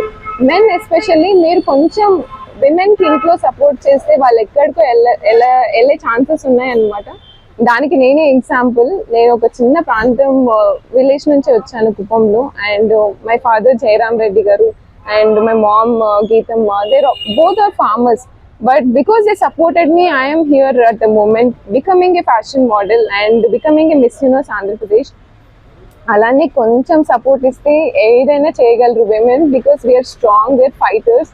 అలానే అదే అండి నా మెసేజ్. అందరూ కూడా బయటకు వచ్చి ఫిట్ ఇండియా మూవ్మెంట్ ని ప్రమోట్ చేయండి and also become fit. Let's all make India so fit that it should be on the top. It should be the best. Thank you. ఊరందూరు అంగన్వాడీ కేంద్రంలో సిబ్బందికి సిడిపిఓ శాంతిదుర్గ అవగాహన కల్పించారు. శ్రీకాళహస్తి మండలంలోని ఊరందూరు గ్రామం అంగన్వాడీ కేంద్రంలో అంగన్వాడీ సిబ్బందికి కేంద్ర రాష్ట్ర ప్రభుత్వాలు అందజేస్తున్న సంక్షేమ పథకాలను అంగన్వాడీ సిబ్బంది అంగన్వాడీ కేంద్రాలకు వచ్చే ప్రజలకు ఏ విధంగా అందజేయాలో అవగాహన సదస్సును నిర్వహించారు. ఈ కార్యక్రమానికి ముఖ్య అతిథిగా శ్రీకాళహస్తి సిడిపిఓ శాంతిదుర్గ పాల్గొని అంగన్వాడీ కేంద్రానికి వచ్చే విద్యార్థులకు ప్రేమతో కూడిన విద్యను అందిస్తూ పౌష్టికాహారాన్ని అందజేయాలని, అన్నం తినకుండా మారం చేసే పిల్లలను మక్కువ చేసుకుని వారికి పౌష్టికాహారాన్ని అందజేయాలని కోరారు. విద్యార్థుల్లో ఉండే రక్తహీనతను పోగొట్టే విధంగా అంగన్వాడీ సిబ్బంది కార్యాచరణ చేపట్టాలని కోరారు. ఆయా గ్రామాలలో మరి పట్టణాలలో ఉండే బాలింతలకు, గర్భిణీలకు అంగన్వాడీ కేంద్రం నుంచి అందిస్తున్న పౌష్టికాహారాన్ని ప్రతి నెల క్రమం తప్పకుండా అందజేస్తూ పౌష్టిక ఆహారం ఏ విధంగా భుజించాలో గర్భిణీలకు, బాలింతలకు తెలియజేశారు. వారికి ఆరోగ్యపరమైన సమస్యలు ఏమన్నా వచ్చినప్పుడు వాటిని ఏ విధంగా ఎదుర్కోవాలో సలహాలు, సూచనలతో పాటు వైద్య సేవలు అందించవలసిందిగా అంగన్వాడీ సిబ్బందికి అవగాహన సదస్సులో ఆమె తెలియజేశారు. రేణిగుంట మండలంలో మాజీ ప్రధాని భారతరత్న అటల్ బిహారీ వాజ్పేయి విగ్రహ ప్రతిష్టకు ఏర్పాట్లు చేస్తున్నారు. రేణిగుంట మండలంలోని మదికుంట కూడలిలో భారత మాజీ ప్రధానమంత్రి భారతరత్న అటల్ బిహారీ వాజ్పేయి విగ్రహాన్ని ప్రతిష్ఠ చేయనున్నారు. బీజేపీ రాష్ట్ర అధ్యక్షులు పీవీఎస్ మాధవ్ నేతృత్వంలో రాష్ట్రంలోని 24 జిల్లాలలో వాజ్పేయి విగ్రహాన్ని ఏర్పాటు చేస్తున్నారు. ఈ కార్యక్రమంలో బీజేపీ రాష్ట్ర ఉపాధ్యక్షులు కోల ఆనంద్, రాష్ట్ర ప్రధాన కార్యదర్శి తయాకర్ తదితరులు పాల్గొన్నారు. తిరుమల పరకామణి అవినీతి వ్యవహారంలో నేరం చేసిన వాళ్లు ఎవరైనా కఠిన శిక్షలకు గురి కావాలని సిపిఐ జాతీయ controller commission chairman K Narayana స్పష్టం చేశారు. ఆదివారం ఉదయం తిరుపతి బైరేగపట్టెల్లోని గంధమనేని శివయ్య భవనంలో ఏర్పాటు చేసిన మీడియా సమావేశంలో ఈ సందర్భంగా ఆయన మాట్లాడారు. పవిత్ర తీర్థంలో అవినీతి ఆందోళనకరమని తెలిపారు. కోట్లాది మంది భక్తుల విశ్వాసానికి నిలయమైన శ్రీవారికి సమర్పించే పరకామణిలో ఇంత పెద్ద స్థాయిలో అవినీతి జరగడం తీవ్ర విచారకరమని విమర్శించారు. సుమారు 30 సంవత్సరాల సేవలందించిన ఉద్యోగి రవికుమార్ 14 కోట్ల రూపాయలు దోపిడీకి పాల్పడడం ఆందోళనకరమని పేర్కొన్నారు. ఈ మొత్తాన్ని తిరిగి ఇచ్చేస్తామంటే అది స్వామికి లంచం ఇచ్చినట్టే కదా అని ప్రశ్నించారు. కేసు నమోదు చేసిన ఇన్స్పెక్టర్ సతీష్ హత్య అనుమానాస్పదంగా ఉందని తెలిపారు. ఈ కేసును నమోదు చేసిన ఇన్స్పెక్టర్ హత్యకు గురికావడం అనుమానాలను రేకెత్తిస్తుందని తెలిపారు. వెనక ఉన్న సూత్రధారులను బయటపెట్టి శిక్షించాలని డిమాండ్ చేశారు. ట్రంప్ టారిఫ్ వార్ పేరుతో అమెరికా చేసిన ఒత్తిళ్లను ఖండించారు. దేశ ప్రయోజనాలను దృష్టిలో ఉంచుకుని రష్యాతో బలమైన సహకార ఒప్పందాలు చేసుకోవాలని ప్రభుత్వానికి సూచించారు. దేశ ఆర్థిక వ్యవస్థ ధనిక వర్గాల ఆధీనంలో జారిపోతుందని, మోదీ ప్రభుత్వం పూర్తి స్థాయిలో అదానీ, అంబానీ పావులుగా మారిందని విమర్శలు గుప్పించారు. దేశమంటూ మరోవైపు ప్రజా ఆస్తులను మూటగట్టేయడం అంటే ప్రశ్నించారు. అంటే అమరావతి రైతుల హక్కులు రక్షించాలని తెలిపారు.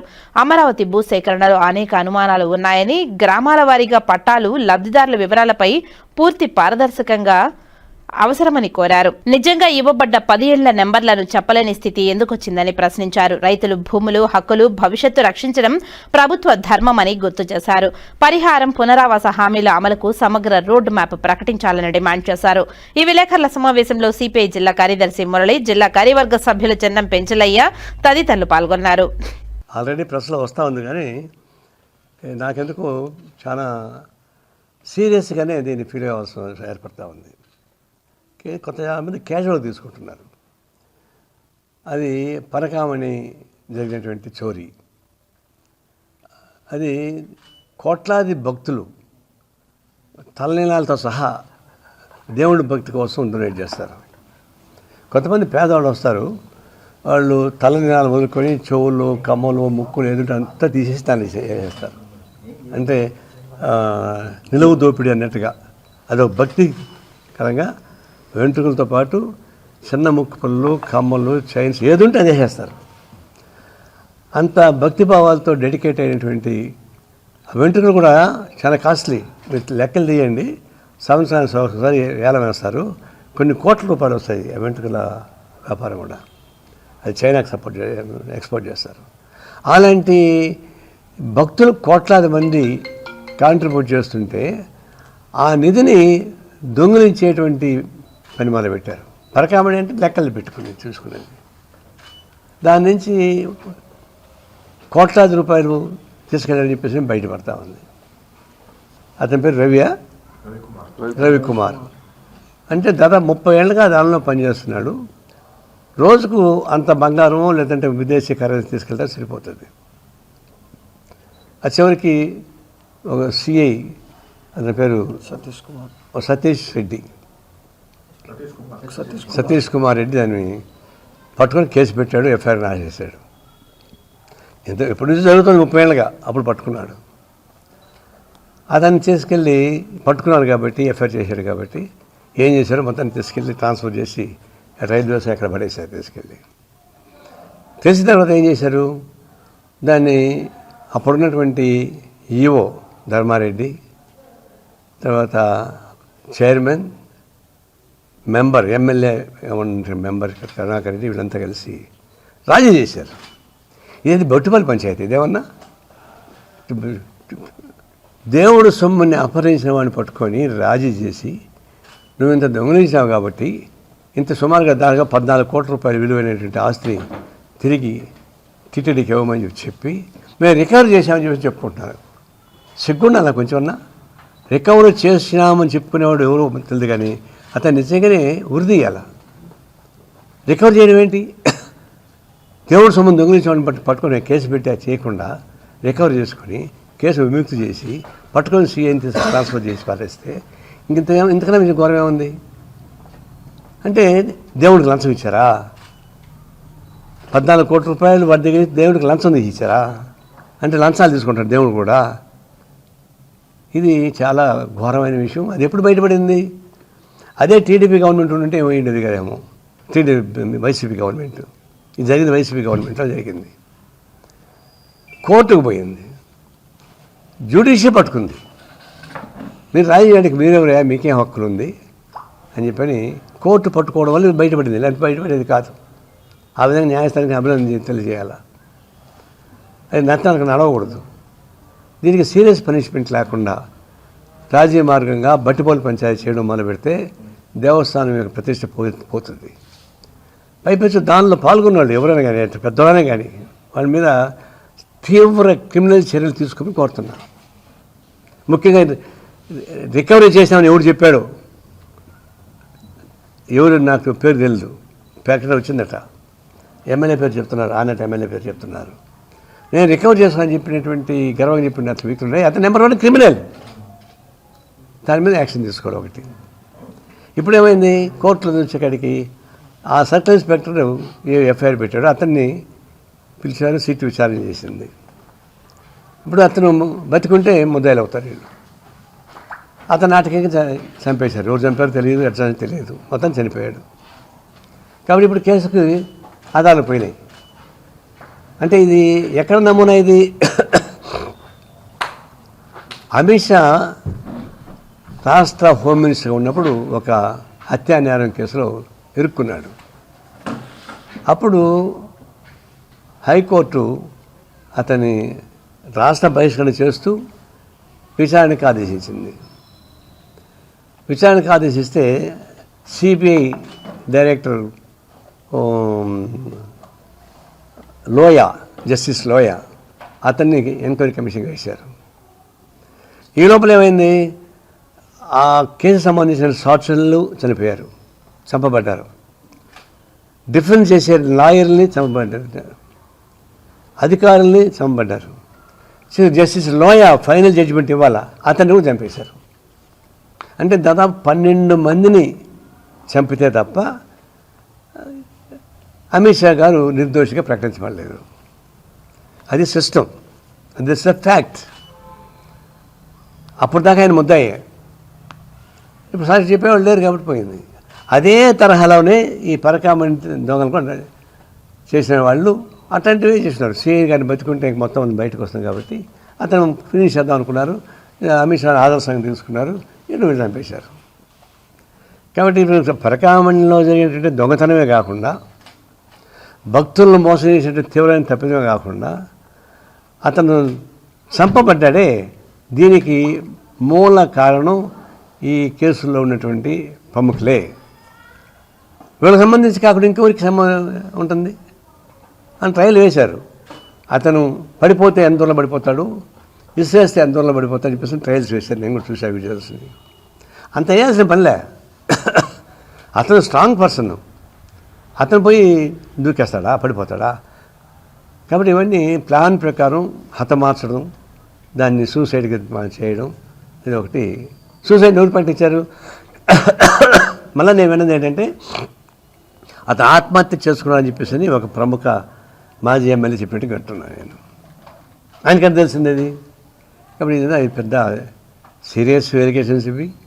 ఒకటి, దేవుణ్ణి మోసం చేయడం. 2, ఆర్థికపరమైన నేరాలు. 3, హత్యా నేరం.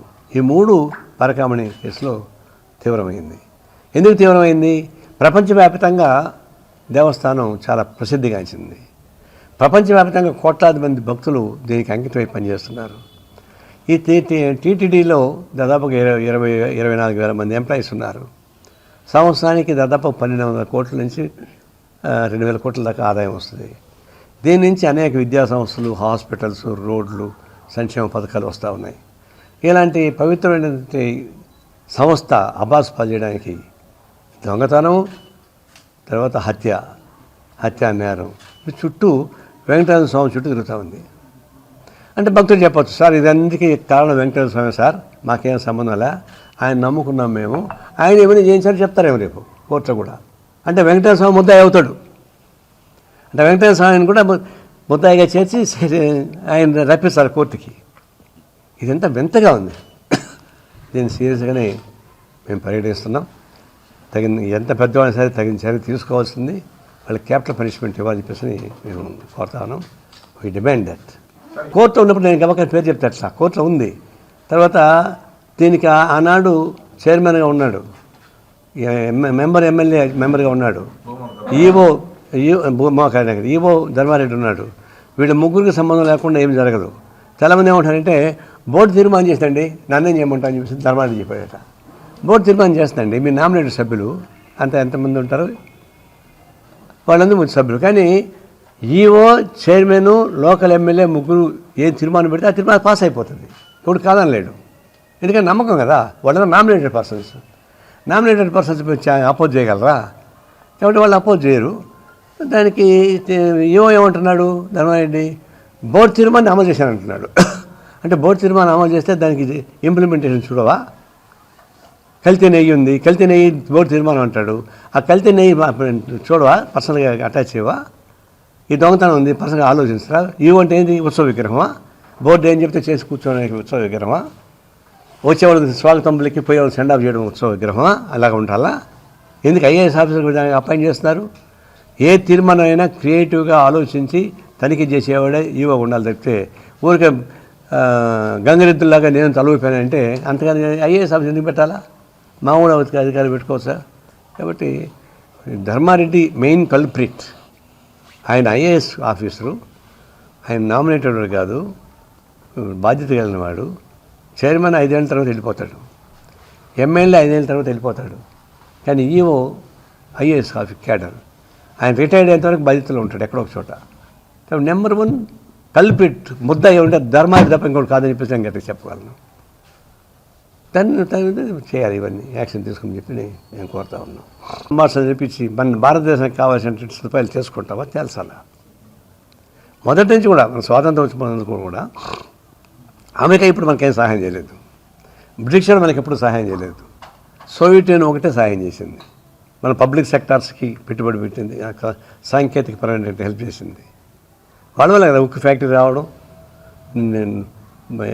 ఇరిగేషన్ ప్రాజెక్ట్స్కి సంబంధించిన రావడం, అగ్రికల్చర్ ప్రొడక్షన్స్ రావడం, స్టీల్ ప్లాంట్స్ రావడం, అవన్నీ వాళ్ళ ద్వారా వచ్చినవి.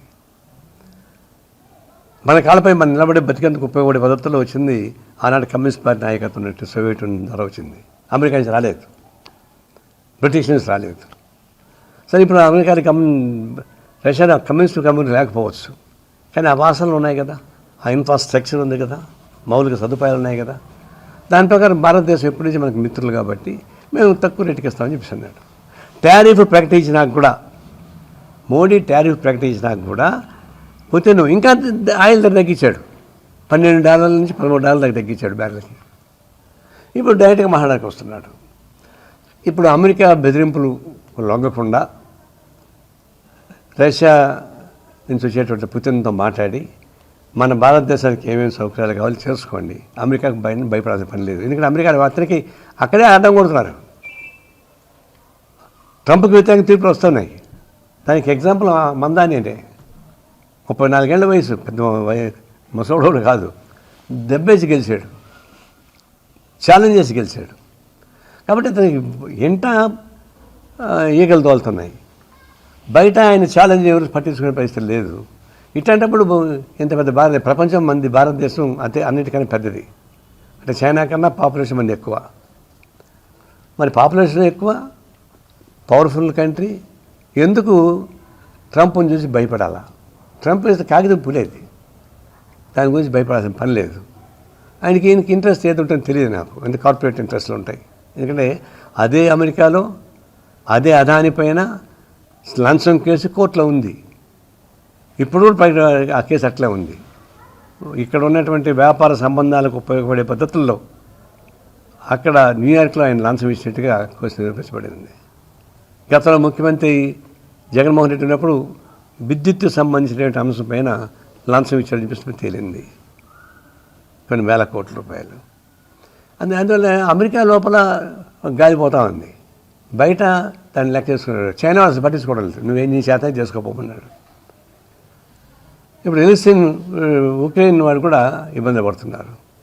అందువల్ల ప్రపంచంలో ట్రంప్కి ఎదురెత్త వస్తున్నప్పుడు ఇంటా బయట ఇంత పెద్ద భారతదేశానికి ప్రధానంగా ఉన్నటువంటి మోడీ పెద్ద బాహుబలుడు, ఎందుకు భయపడాలా? భయపడాల్సిన అవసరం లేదని చెప్పేసి నా ఉద్దేశం. గట్టిగా ఈ భారతదేశానికి ఉపయోగపడే పద్ధతిలో రష్యాతో ఒప్పందం చేసుకొని దేశాన్ని ప్రజల్ని కాపాడాల్సిన అవసరం అని చెప్పేసి మేము కోరుతా ఉన్నాం. అట్లాగే దీనికి సంబంధించినటువంటి దీనిలో పొలిటికల్గా మోడీ దాదాపు అదానీ, అంబానీ, ఆ కార్పొరేట్ కంపెనీల చేతుల్లో ఉన్నాడు. వాళ్ళకి ఏది కావాలంటే చేస్తున్నాడు, ఏది కావాలంటే చేస్తున్నాడు. అప్పులు రాయితీలు మొదలుకొని, పెట్టుబడులు మొదలుకొని, అనుమతుల దాకా. మనకు కూడా ఎఫెక్ట్ అవుతా ఉంది. ముఖ్యంగా ఆంధ్రదేశానికి, తెలంగాణ కూడా ఎఫెక్ట్ అవుతా ఉంది. ఆంధ్రదేశానికి మరీ ఎక్కువ ఎఫెక్ట్ అవుతా ఉంది. దానివల్ల ఇప్పుడు మనకు నష్టం వస్తూ ఉంది. అదానికి మొత్తం విశాఖపట్నం మొత్తం అప్పగిస్తున్నాడు, విద్యుత్ మొత్తం అప్పగిస్తున్నాడు, అన్ని రకాలుగా అప్పగిచ్చేస్తున్నాడు. పోర్టులు ఆయనకి అవసరమైపోతున్నాయి, ఎయిర్పోర్ట్ ఆయనకి అవసరమైపోతున్నాయి, ల్యాండ్స్ మొత్తం అవసరమైపోతున్నాయి. ఇవన్నీ ఒక కాన్సన్ట్రేషన్ చేస్తూ ఉంది. ఈ సంఖ్యల నుంచి ఇరుక్కుపోయే అవసరం ఉందా? ఇదే చంద్రబాబు నాయుడు ప్రతిపక్షం ఉన్నప్పుడు, వైసీపీ ప్రభుత్వంలో ఉన్నప్పుడు ఏ కాంట్రాక్టర్స్ ఉన్నారు, ఎవరికైతే అదాని లాంటి వాళ్ళకి భూములు అన్నిటికీ ఫ్రీగా ఇచ్చారు, అలాంటి గవర్నమెంట్ ఓడించింది టీడీపీ కూటమి. మరి టీడీపీ కూటమి అధికారంలోకి వచ్చిన తర్వాత వాళ్ళు విడిచిపెట్టిన బూట్లోని కాళ్ళు పెట్టి తిరుగుతున్నారు. మళ్ళీ వాళ్ళకి భూములు ఇస్తున్నారు, వాళ్ళకి అనేక రాయితీలు ఇస్తూ ఉన్నారు, అనేక పద్ధతుల్లో. ల్యాండ్స్ ఏదో మాకు 8,000 కోట్ల రూపాయలు వస్తాయి, 60,000 కోట్లు, 70,000 కోట్లు, తర్వాత 2047కి వచ్చేక్కడికి భారతదేశం బ్రహ్మాండంగా వెళ్తుందని అంటున్నారు ఆయన. ఆంధ్రదేశం ఇంకా పైకి పోతుందని ఆయన అంటున్నాడు. నువ్వు 1,000 కోట్ల రూపాయలు విలువైన భూములు వాళ్ళకి ఇచ్చి 100 కోట్ల రూపాయల ఆదాయాన్ని చూపించి ఇది డెవలప్మెంట్ అంటే ఎట్లా కుదురుతుంది? ఇది ఒక విధంగా ఆత్మవంచన తప్ప ఇంకోటి కనపడదు. అది ఒకటి. రెండవది, మాట ఎందుకు మారుస్తారు? ప్రజలకి నమ్మకం ఉండాలి కదా. ఆయన అధికారంలో లేనప్పుడు విశాఖ స్టీల్ గురించి బ్రహ్మాండంగా మాట్లాడాడు. వాళ్ళు కేటాయించిన భూములు మొత్తం రద్దు చేస్తూ ఉన్నాడు. విశాఖ స్టీల్ ప్రైవేటైజ్ చేయకుండా మేము నిలబడతామని చెప్పేసి కొట్లాడినాడు. మళ్ళీ ఇలా అధికారులకు వచ్చిన తర్వాత విశాఖపట్నం స్టీల్ గురించి మాట్లాడరు, అంటే ఆందోళన చేస్తున్నారు. చివరికి ఆంధ్రదేశంలో అత్యధిక మెజార్టీ గెలిపించారు గాజువాకలో ఉన్న ఎమ్మెల్యేని, టీడీపీ ఎమ్మెల్యే అత్యధిక మెజార్టీ గెలిపించారు. ఇప్పుడు గాజువాకలో పోయి మనం ఏం మాట్లాడుతున్నాడు? ఏమయ్యా మీరు పని చేయడం లేదు, వర్కర్స్ పని చేస్తేనే కదయ్యా ఇంట్లో కూర్చొని డబ్బులు వస్తాయా అని మాట్లాడుతున్నాడు. ఎవరైతే రక్త మాంసాలని పణంగా పెట్టి విశాఖ స్టీల్లో పనిచేస్తారో ఆ కార్మికులను అవమానపరుస్తావా? ఎంత ధైర్యం ఉండాలి నీకు? ఒకవైపున ఇది కొండ కొండ కొండలో కూడా నిండుగా ఉండాలా, బిడ్డ మాత్రం బొద్దుగా ఉండాలా, ఎట్లా సాధ్యం అవుతుంది? దానికి ఈ క్యాపిటల్ మైన్స్ కావాలా. ప్రైవేట్ వాళ్ళకి అందరికీ ఇస్తున్నారు మైన్స్, ఫ్యాక్టరీ లేని వాళ్ళు కూడా ఇస్తున్నారు మైన్స్. కానీ ఫ్యాక్టరీ ఉన్నటువంటి భారతదేశంలో అత్యంత పెద్ద స్టీల్ ఫ్యాక్టరీ విశాఖపట్నంకి ఈరా గన్లు, అది ప్రైవేట్ వాళ్ళకి ఇస్తున్నారుగా. అతను బళ్ళారి గన్నుల జనార్దన్ రెడ్డి, ఆయనకి ఫ్యాక్టరీ లేదు కానీ మైన్స్ ఇచ్చేశారు, క్యాపిటల్ మైన్స్ పేరుతో. మరి 40 ఏళ్ళుగా ఉన్నటువంటి విశాఖ స్టీలు దాదాపుగా 1000 మందికి ఉద్యోగాలు వస్తున్నాయి, లాభాలు వస్తున్నాయి. దానికి క్యాపిటల్ మైన్స్ ఇవ్వమని సెంట్రల్ గవర్నమెంట్ ఇవ్వదు, ఈయన కొట్లాడాడు.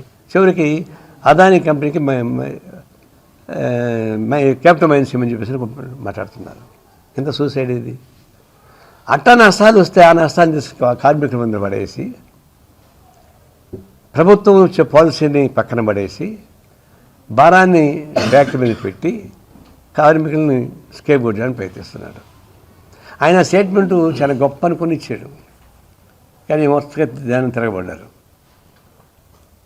టీడీపీ వాళ్ళు కూడా ఇబ్బంది వచ్చేసింది. ఇప్పుడు మొన్న 4 రోజుల తర్వాత ఆయన గొప్పగా మళ్ళా విశాఖ స్టీల్ గురించి అని గట్టిగా మాట్లాడుతున్నాడు. నిర్మలా సీతారామన్ వచ్చిన మీటింగ్లో. అంటే 3 రోజులు తేడా ఏంటి? ఆడిపోతే నోరు జారినాడు, జనం తిరగబడినారు. ఇప్పుడు గొట్టగా చెప్పుకుంటున్నాడు. ఇప్పుడు కూడా విశాఖ స్టీల్కి సంబంధించినటువంటి అంశాల వారీగా ప్రైవేటైజ్ చేస్తున్నాడు. ఇప్పుడు మన బాడీ ఉంది, బాడీని చెవులు ఒకరికి అప్పగించి, ముక్కు ఒకరికి అప్పగించి, నోరు ఒకరికి అప్పగించి, చేతులు ఒకరికి అప్పగిస్తే అవన్నీ ప్రైవేట్ అవుతాయి. బాడీ మాత్రమే ఉంటుంది స్కెల్టన్గా. అంటే బాడీని స్కెల్టన్గా పెట్టి అంగాలు మొత్తం ప్రైవేటైజ్ చేయడానికి ఉపయోగపడే ఇప్పుడు జరుగుతున్నాయి. అంటే ఏంది? అది సహజంగా మరణం జరగాల, సహజమైన మరణం జరగాల. దానికి పద్ధతుల్లో మాట్లాడుతున్నారు. ఎవరు విశ్వసిస్తారు చెప్పండి మమ్మల్ని? అప్పుడు ఒక మాట, ఇప్పుడు ఒక మాట. అందులో ముఖ్యమంత్రిగా ఉన్నారు. ఇప్పుడు అమరావతి సమస్య వచ్చింది. అందుకని ముందు ఫస్ట్ నేను రైజ్ చేసింది. 30,000 ఎకరాలు రైతులు ఇచ్చారు. దేశంలో ఎక్కడ ఇంత అద్భుతం జరగలే. అందులో చాలా ఫెర్టైల్ ల్యాండ్స్ అవి. ఇక రాయలసీమలో ఎడారి ప్రాంతం అంటే కాదు, ఆయనే ఇచ్చారు. నేను ఆశ్చర్యపోయినా. మంచిది, సరే, రకరకాల పద్ధతులు జరిగినాయి. ఈ జగన్మోహన్ రెడ్డి ఆయన ఇన్ఫ్రాస్ట్రక్చర్ తయారు చేసిపోయినాడు. జగన్మోహన్ రెడ్డి ముఖ్యమంత్రి అయిన తర్వాత ఆయన ఏం మాట్లాడకుండా కాము కూర్చుని ఉంటే కూడా అది జరిగిపోతూనే ఉండేది, బ్రేక్ లేకుండా. బండి పోతా ఉంది, నువ్వు నడిపించొద్దు, అది పోనీ నడుస్తూ ఉంది వ్యవస్థ, నడుస్తూ ఉంటే దాని పని జరిగిపోద్ది. అమరావతి పూర్తి అయిపోయింది. అది దానికి అన్నీ అడ్డం కొట్టుకుంటూ వచ్చాడు. పోలవరం అడ్డం కొట్టాడు, అన్నిటికీ అడ్డం కొట్టాడు. సరే, అయిపోయింది.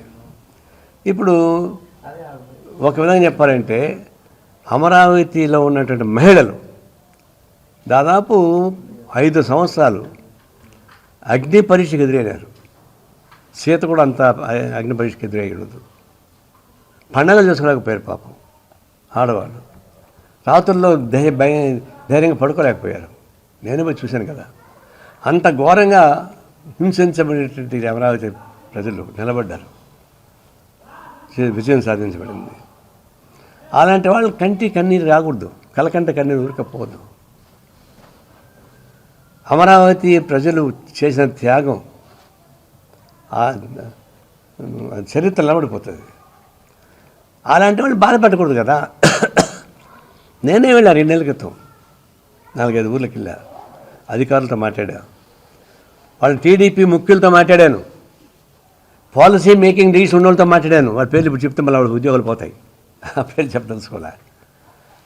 వాళ్ళు ఏమంటారంటే ఈ 30,000 ఎకరాలు తీసుకొని దాన్ని సక్రమంగా పూర్తి చేస్తే మిగతా వాటికి పోవచ్చు, ఇది లేకుండా పోవడం అనేది సాధ్యం కాదని వాళ్ళు చెప్పారు.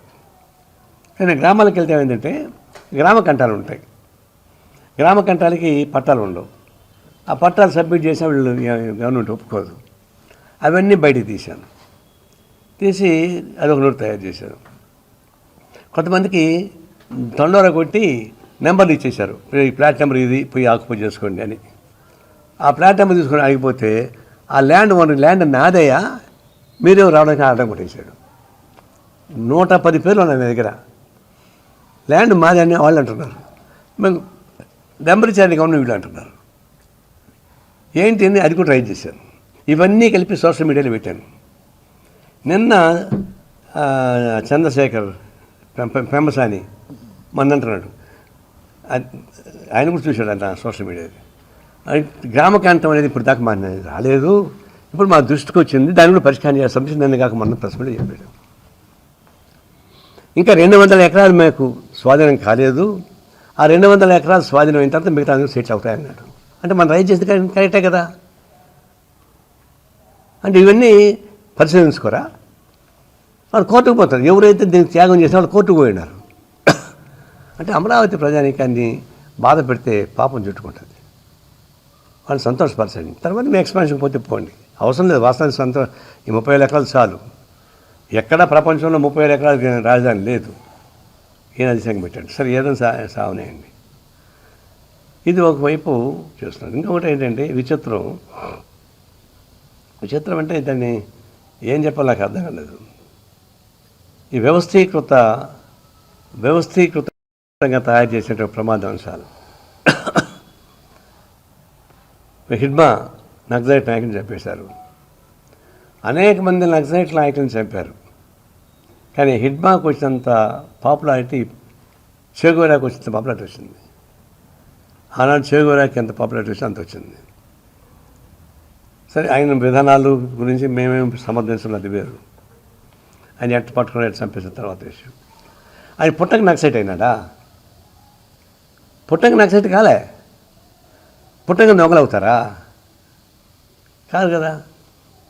ఇది వ్యవస్థలో వచ్చినటువంటి అంశాలను సరైన పద్ధతి పట్టించుకోకుండా పోయిన వాళ్ళు అట్లాంటివి శక్తులు పుడుతున్నాయి.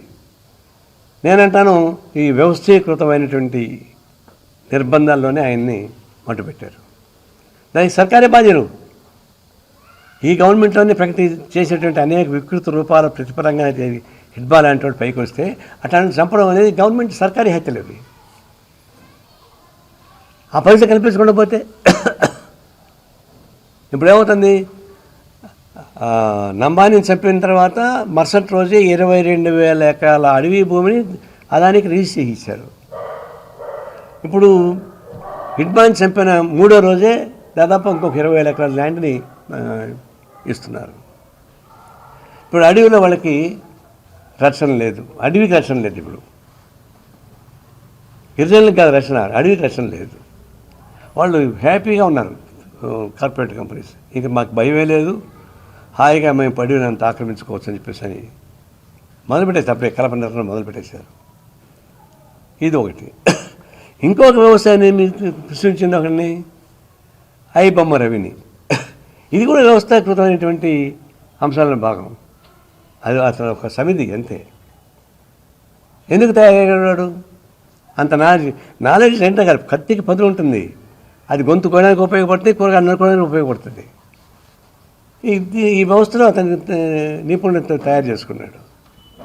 తయారు చేసుకొని బ్రహ్మాండంగా మనలో అందరికీ ఫ్రీ సినిమా చూపించాడు. నేను కూడా చూసేవాడినే, ఎందుకంటే ఫ్రీగా వస్తుంది సినిమా. థియేటర్కి కూడా పోతారు, లేనిపోతే 600-700 రూపాయలు ఖర్చు అవుతుంది. ఈ వ్యవస్థ ఎవరు తయారు చేయించింది? వాడికి సృష్టించుకున్నాడా? బొమ్మ రవిగా సృష్టించుకోలే. ఈ వ్యవస్థే క్రియేట్ చేసింది అంశాలని. దాని నుంచి వాడు ఇప్పుడు వాడిపోతే ఇంకో కూడా వస్తాడు.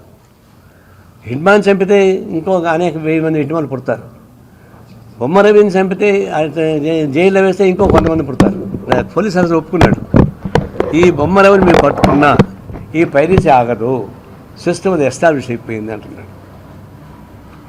కాబట్టి ఇదంతా వ్యవస్థీకృతంలో ఉన్నటువంటి లోపాలని సరిచేయకుండా సర్కారు ప్రభుత్వం దాన్ని వెలుగు తీసుకొచ్చిన పద్ధతుల్లో కొంతమంది మంచి చేస్తే కొంచెం చెడు చేస్తారు. అది ఒకటి వేళతో పోవాలంటే వ్యవస్థ లోపాల ప్రారంభం, దానికి ఆలోచించట్లేదు ఎవరు. చాలామంది అంటుంటారు, వాడు అంటాడు సినిమా వాడు కార్పొరేట్ వాళ్ళు వాడిని వృద్ధి చేయండి అంటున్నారు.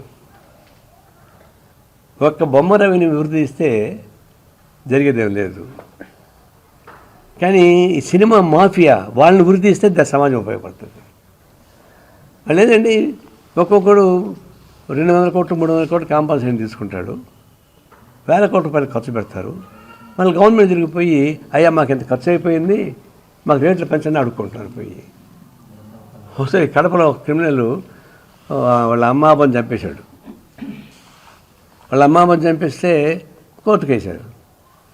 అక్కడ జడ్జి అడిగాడట, ఏరా మీ అమ్మని మీ నాన్నని చంపేసావు, నువ్వు నీకు ఉరిశిక్ష చేస్తున్నాము, నువ్వు ఏమి చివరి కోరుకోరంటే, దేవరా నాకు తల్లి లేదు తండ్రి లేదు, నన్ను వదిలిపెట్టుకుని అడిగాడంట. అట్లా ఉంది ఇది కూడా పరిస్థితి. వాడంత అమాయకుడు, వీళ్ళంతా అమాయకులు చేస్తున్నారు. ఇప్పుడు సినిమా వాళ్ళు రేట్లు పెంచి గవర్నమెంట్ అడిగితే పెంచుకోండి మీరు రేట్లు అంటే జనం పడింది. అంటే సామాన్య ప్రజానీకాన్ని దోపిడీ చేయడానికి గవర్నమెంట్ ఉపయోగపడుతుందా? వేల కోట్ల రూపాయలు ఖర్చు పెట్టి సినిమా తీసిన వాడికి లక్షల కోట్ల రూపాయల లాభాలు ఏర్పాటు చేస్తారా? ఎవడు చాటి మీకు హక్కు? వాడు సినిమా తీసుకొని రేట్లు కంట్రోల్ చేసుకొని తప్ప ఆ విధంగా పర్మిషన్ ఇచ్చేశారు. అంతే. కాబట్టి నీ వ్యవస్థలో వ్యవస్థీకృత లోపాలలో నువ్వు ఎవరైతే లబ్ధి పొందుతున్నావు అక్రమంగా, ఆ లబ్ధి పొందినోడికి వ్యతిరేకంగా బొమ్మరవి పుట్టాడు. అంతేగాని బొమ్మరవి క్రిమినల్ కాదు, మీరు సృష్టించారు, దాని నుంచి ఇంకొక వైపు తీసుకెళ్ళాడు. ఇప్పుడు కాంట్రవర్సీ రేపు అనొచ్చు, స్మగ్లర్ని దొంగల్ని మీరు సమర్థిస్తారని. లక్షల కోట్ల మంది ప్రజానీకం దోపిడీ చేసేటువంటి సినిమా నిర్మాతల్ని ఇంత పోల్చుకున్నప్పుడు వారిదే ఉందండి ఆఫ్టర్ ఆల్. కాబట్టి ఈ వ్యవస్థీకృత లోపాలని సంబంధించేటువంటి పద్ధతుల గవర్నమెంట్ నడిచేంతకాలం హిడ్బా లాంటి వాళ్ళు పుడతారు, బొమ్మ అయ్యే లాంటి వాళ్ళు పుడతారు. దాన్ని ఆపడం మీ చేత కాదు. దీన్ని దృష్టిలో పెట్టుకొని సరి చేయాలి తప్ప ఇదేదో రకరకాల పద్ధతుల్లో మీరు మాట్లాడుతూ ఉంటే అది అయ్యే పని కాదు. గంజాయి బ్యాచ్ ఎక్కువైపోయింది. అది మొదటి చెప్తున్నాను. నిన్న కూడా సిపిఎం నాయకుని చంపేశారు గంజాయి బ్యాచ్. అదాని వ్యాపారం జరిగినంత నాళ్ళు గంజాయి ఆగదు. నేను నిరూపిస్తా కావాలంటే. ముంద్రా పోర్ట్ ఉంది గుజరాత్లో, అది అదానిది. ముంద్రా పోర్టు కేంద్రం. అటు ఆఫ్ఘనిస్తాన్ నుంచి పాకిస్తాన్ నుంచి టెర్రరిస్ట్ అంతా కలిసి గంజాయిని ఎక్స్పోర్ట్ చేసి ఆ కేంద్రంలో పెడతారు. అక్కడి నుంచి అతని నీటి మార్గంగా అతన్ని సరఫరా చేస్తాడు. ఎందుకు తీసుకుంటున్నాడు అనుకున్నావు? ముంద్రా పోర్టు సముద్రం నిర్బంధం ఉంది. మరి గంగవరం పోర్టు ఆయనే కొనుక్కున్నాడు, కృష్ణవరం పోర్టు ఆయనే కొనుక్కున్నాడు, మచిలీపట్నం పోర్టు ఆయనకే అవుతా ఉంది, ఇంకా కొత్త పోర్టు ఇంకోటి ఆయనకి వస్తుంది. చివరికి ఏడాడో పాండిచేరిలో ఉన్నటువంటి చిన్న పోర్టు అది కూడా దబాయించి లాక్కున్నాడు, బ్లాక్మెయిల్ చేసి. ఎందుకు? రోడ్డు మార్గంగా గంజాయి సరఫరా అయితే పట్టుకుంటారు, సముద్ర మార్గంగా అయితే పట్టుకోవడం సాధ్యం కాదు. కాబట్టి మెయిన్ బోన్ ఎక్కడ, మైలపరికీరు ఊపిరి ఎక్కడ ఉందంటే 7 సముద్రాలు దాటి 7 కొండలు దాటి ఒక మర్రి చెట్టు మీద ఒక చిలక ఉంది, ఆ చిలకలో ఉంటుంది చెప్పేసి మనకు చెప్పారు. ఆ చిలకను పట్టుకుంటే మొత్తం పోతుంది. ఇప్పుడు ఆ చిలక ఎవరంటే అదాని పట్టుకుంటే ఎఫెక్ట్ ఎవరికి వస్తుంది? మోడీ పోతాడు. ఎందుకు ఆయనే కదా మొత్తం సహకరించేది. కాబట్టి ఈ గంజాయిని గురించి మీరు ఎన్ని మాట్లాడినా, ఎన్ని మంది సీట్లు వేశారండి? తెలంగాణ గవర్నమెంట్ సీట్లు వేసింది, ఆంధ్ర గవర్నమెంట్ సీట్లు వేసింది. ఆ సీట్లు వేస్తారు కానీ సీట్కి పవర్ ఏంటి? వాళ్ళు ఎంక్వైరీ చేసి గవర్నమెంట్కి ఇచ్చేస్తారు, మీ ఇష్టం అని. వాళ్ళకి హక్కులే ఉండవు. అదే జ్యుడిషియల్ ఎంక్వైరీ అయితే వాళ్ళకి హక్కులు ఉంటాయి. అది చేయరు పొరపాటు కూడా. ఎందుకంటే వీళ్ళే కదా, ఏ పార్టీ అధికారం ఉన్నా కూడా ఈ దొంగలు దానిలో ఉంటారు. ఎర్రచంద్రం స్మగ్లింగ్లో కానీ గంజాయి స్మగ్లింగ్లో కానీ వాళ్ళే అధికార పార్టీ వాళ్ళు ఉంటారు. ఇప్పుడు అధికార పార్టీ కలిసి ఉన్నారు ఇప్పుడు ఈ దొంగతనం చేయడానికి. నేను ఇట్లా చేశాను, నువ్వు ఇట్లా చేసుకోమని చెప్తున్నారు.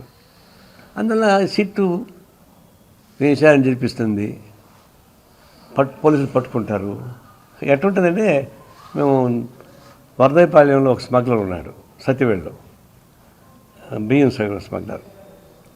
ఆయన ఇల్లు తోలుతుంటాడు. మేము ఒకసారి పట్టుకుంటే గంటగోళం అయింది, ఏమో అయింది. వారానికి ఒక లారీ ఆయన చెప్తారట, ఆ స్మగ్లరే వారానికి పోలీసులు చెప్తే ఏ వారం ఈ లారీ పోతామని పట్టుకోమంటారట. ఆ లారీ పట్టుకుంటారు, పేపర్లు వచ్చేస్తుంది, స్మగ్లర్ని పట్టుకున్నాం, బియ్యం పట్టుకున్నాం, సీజ్ చేసాం వచ్చేస్తుంది. మిగతా 6 రోజులు పోతూనే ఉంటాయి. ఒక లోడ్ పట్టుకుంటాడు, 100 లోడ్లు పోతూనే ఉంటాయి. ఏమని అడిగితే ఏమంటే 1 లోడ్ పోతే పోను సార్, నాకు 100 లోడ్ తోలుకుండా పోలీసు వాళ్ళకి ఏంటి మేము వాళ్ళు గట్టిగా పట్టుకుంటామని చెప్పేసి మేము అటాక్ చేసే లారీని బట్టి పేదవాళ్ళకి పనిచేస్తాం. అర్ధరాత్రి పనిచేస్తే పొద్దున రౌడీస్ మాఫియా గ్యాంగ్ అంతా మా మీదకి వచ్చింది. నేను ఆడే ఉన్న వర్ణేపాలెం, నేను కోదండరామరెడ్డి టీ తాగుతున్నాం. వచ్చేసరి ఒక 20 మంది చైన్లు కత్తులు తీసుకున్నాం పైకి సడన్గా. ఇలా చూస్తున్నప్పుడు ఇంట్లో వచ్చి దాదాపు దళితులు ఒక 50 మంది మాకు అడ్డం వచ్చారు. 2 సార్లు కొట్టుకున్నామని. మాకు ఇది అర్థం కాలేదు. తీరా చూస్తే వీళ్ళెవరు నిలబడ్డారు, రాత్రి ఎవరైతే బియ్యం ఎత్తకపోయారో వాళ్ళు నిలబడ్డారు మాకు సపోర్ట్గా. అప్పటిదాకా మాకు తెలియదు. అట్లాంటి బ్యాచ్ ఇది. ఈ గంజాయి ఇక్కడ పట్టుకోండి, పేపర్ వచ్చేస్తుంది, మళ్ళీ నడిపించుకోండి పూర్తిగా, లైన్ క్లియర్. ఇదంతా నాటకం పట్టుకుని తప్ప ఇంకొకటి కాదు. ఏంటన్నా చివరిగా జరదలుచుకుంది ఏంటంటే, మా సిపిఐ 100 సంవత్సరాల ఉత్సవాలు చేసుకోవడానికి దేశం మొత్తం మీద చేస్తున్నాం. మేము ఆల్ ఇండియా సెంటర్ని ఖమ్మంలో పెట్టుకుందామని ఈ డిసెంబర్ 26 తారీఖు ఫిక్స్ చేసుకున్నాం. ఇది కరెక్ట్గా లోకల్ బాడీ ఎలక్షన్స్ వచ్చేస్తాయి అదే టైంలో. అందువల్ల జనవరి 18కి నేను వాయిదా వేశాను. జనవరి 18కి జాతీయ స్థాయిలో అందరూ వాడికి వస్తారు. కమ్యూనిస్ట్ పార్టీ 100 ఏళ్ళుగా చేసేటువంటి చరిత్ర, దాని గురించి మాట్లాడుకుంటాం. కమ్యూనిస్ట్ పార్టీ బలోపేతం చేయడానికి ఉపయోగపడే ఏర్పాట్లు జరుగుతాయి. ఈ కార్యం జరుగుతూ ఉన్నాయి. అయితే సమస్య ఎక్కడ వస్తుంది? ఒకవైపు ఎక్స్పోజ్ చేస్తున్నారు బీహార్ ఎలక్షన్స్ అయితే, పోలింగ్కి కౌంటింగ్కి మధ్య 3 లక్షల ఓట్లు ఎక్స్ట్రా వచ్చాయి. అది లెక్కలంతా బయటపడ్డాయి. కౌంటింగ్ మామూలుగా ఏంటి, కౌంటింగ్ అయితే ఆ రోజు సాయంత్రానికే ప్రకటించాలి. వీళ్ళు 1 వారం టైం తీసుకుంటున్నారు. అయినా సరే కౌంటింగ్ లెక్కకి పోలింగ్ లెక్కకి 3 లక్షలు తేడా. అంటే ఆ 3 లక్షల ఓట్లు ఎక్కడెక్కడ కలిసినాయి? ఎన్ని సీట్లు వాళ్ళు ఫిల్ చేయొచ్చు? పాపం రాహుల్ గాంధీ నెత్తికి నోరు పెట్టి కొట్టుకున్నాడు, తిరిగాడు, బాగా ఎక్స్పోజ్ చేశాడు. ఆయన ఏం కాలే. అంటే వ్యవస్థ అంతా కట్టుదిట్టం చేసేశారు. ఎన్నికల కమిషన్ ఏమీ చేయలేవు. మోడీ కనసంలో ఉంటుంది తప్ప ఇంకొకటి పరిష్కారం లేదు. ఇవన్నీ సమస్యలు వస్తాయి. రాజకీయంగా ఇంకా గట్టిగా ఫైట్ చేయాల్సిన అవసరం ఉంది. దురదృష్టవశాత్తు వామపక్షాలు బలహీన పడిన వల్ల ఈ నష్టం.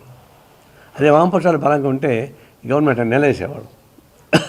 60 మంది పార్లమెంట్ ఉన్నప్పుడు గవర్నమెంట్ని గడగడలాడించాం. గడగడ అంటే బ్లాక్మెయిల్ చేయడం కాదు, ప్రజా సమస్యలపైన స్పందింపజేసాం. ఇప్పుడు అట్లేరు.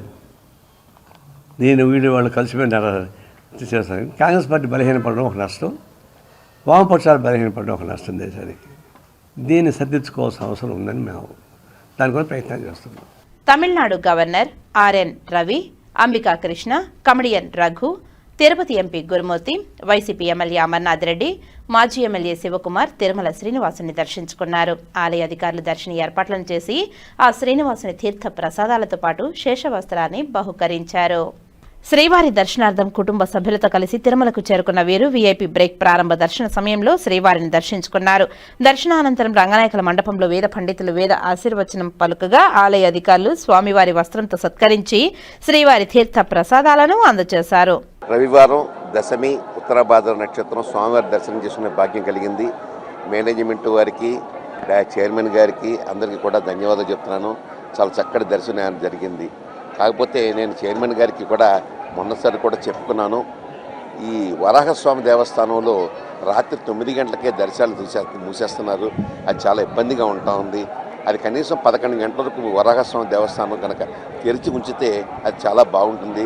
భక్తులు వేలాదిగా వస్తున్నారు.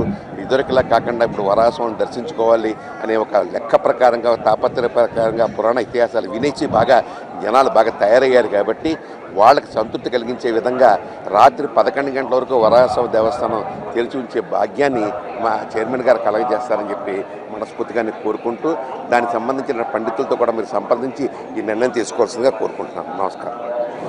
దిత్వా తుఫాన్ కారణంగా నగరపాలక సంస్థ కార్యాలయంలో సోమవారం నిర్వహించే ప్రజా సమస్యల పరిష్కార వేదిక డయల్ యువర్ కమిషనర్ కార్యక్రమాలు రద్దు చేస్తున్నామని నగరపాలక సంస్థ కమిషనర్ నారపరెడ్డి మౌర్య ఆదివారం ఒక ప్రకటనలో తెలిపారు. అధికారులు, సిబ్బంది కావున ప్రజలు తుఫాన్ సహాయక చర్యల్లో ఉంటారని, కావున ప్రజలెవరూ కార్యాలయానికి రావద్దని తెలిపారు.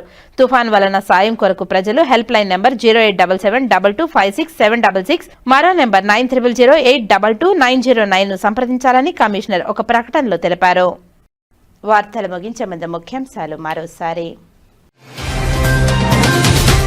నైరుతి బంగాళాఖాతం దిత్వా తుఫాన్ పట్ల అప్రమత్తంగా ఉండాలి. ప్రజలకు ఏపీ రాష్ట్ర విపత్తుల నిర్వహణ సంస్థ సూచన. తుఫాన్ కారణంగా డిసెంబర్ 1 సోమవారం ప్రజా సమస్యల పరిష్కార వేదిక PGRS ను రద్దు చేశామన్న తిరుపతి జిల్లా collector doctor yes Venkateshwar, commissioner Narapa Reddy Maurya.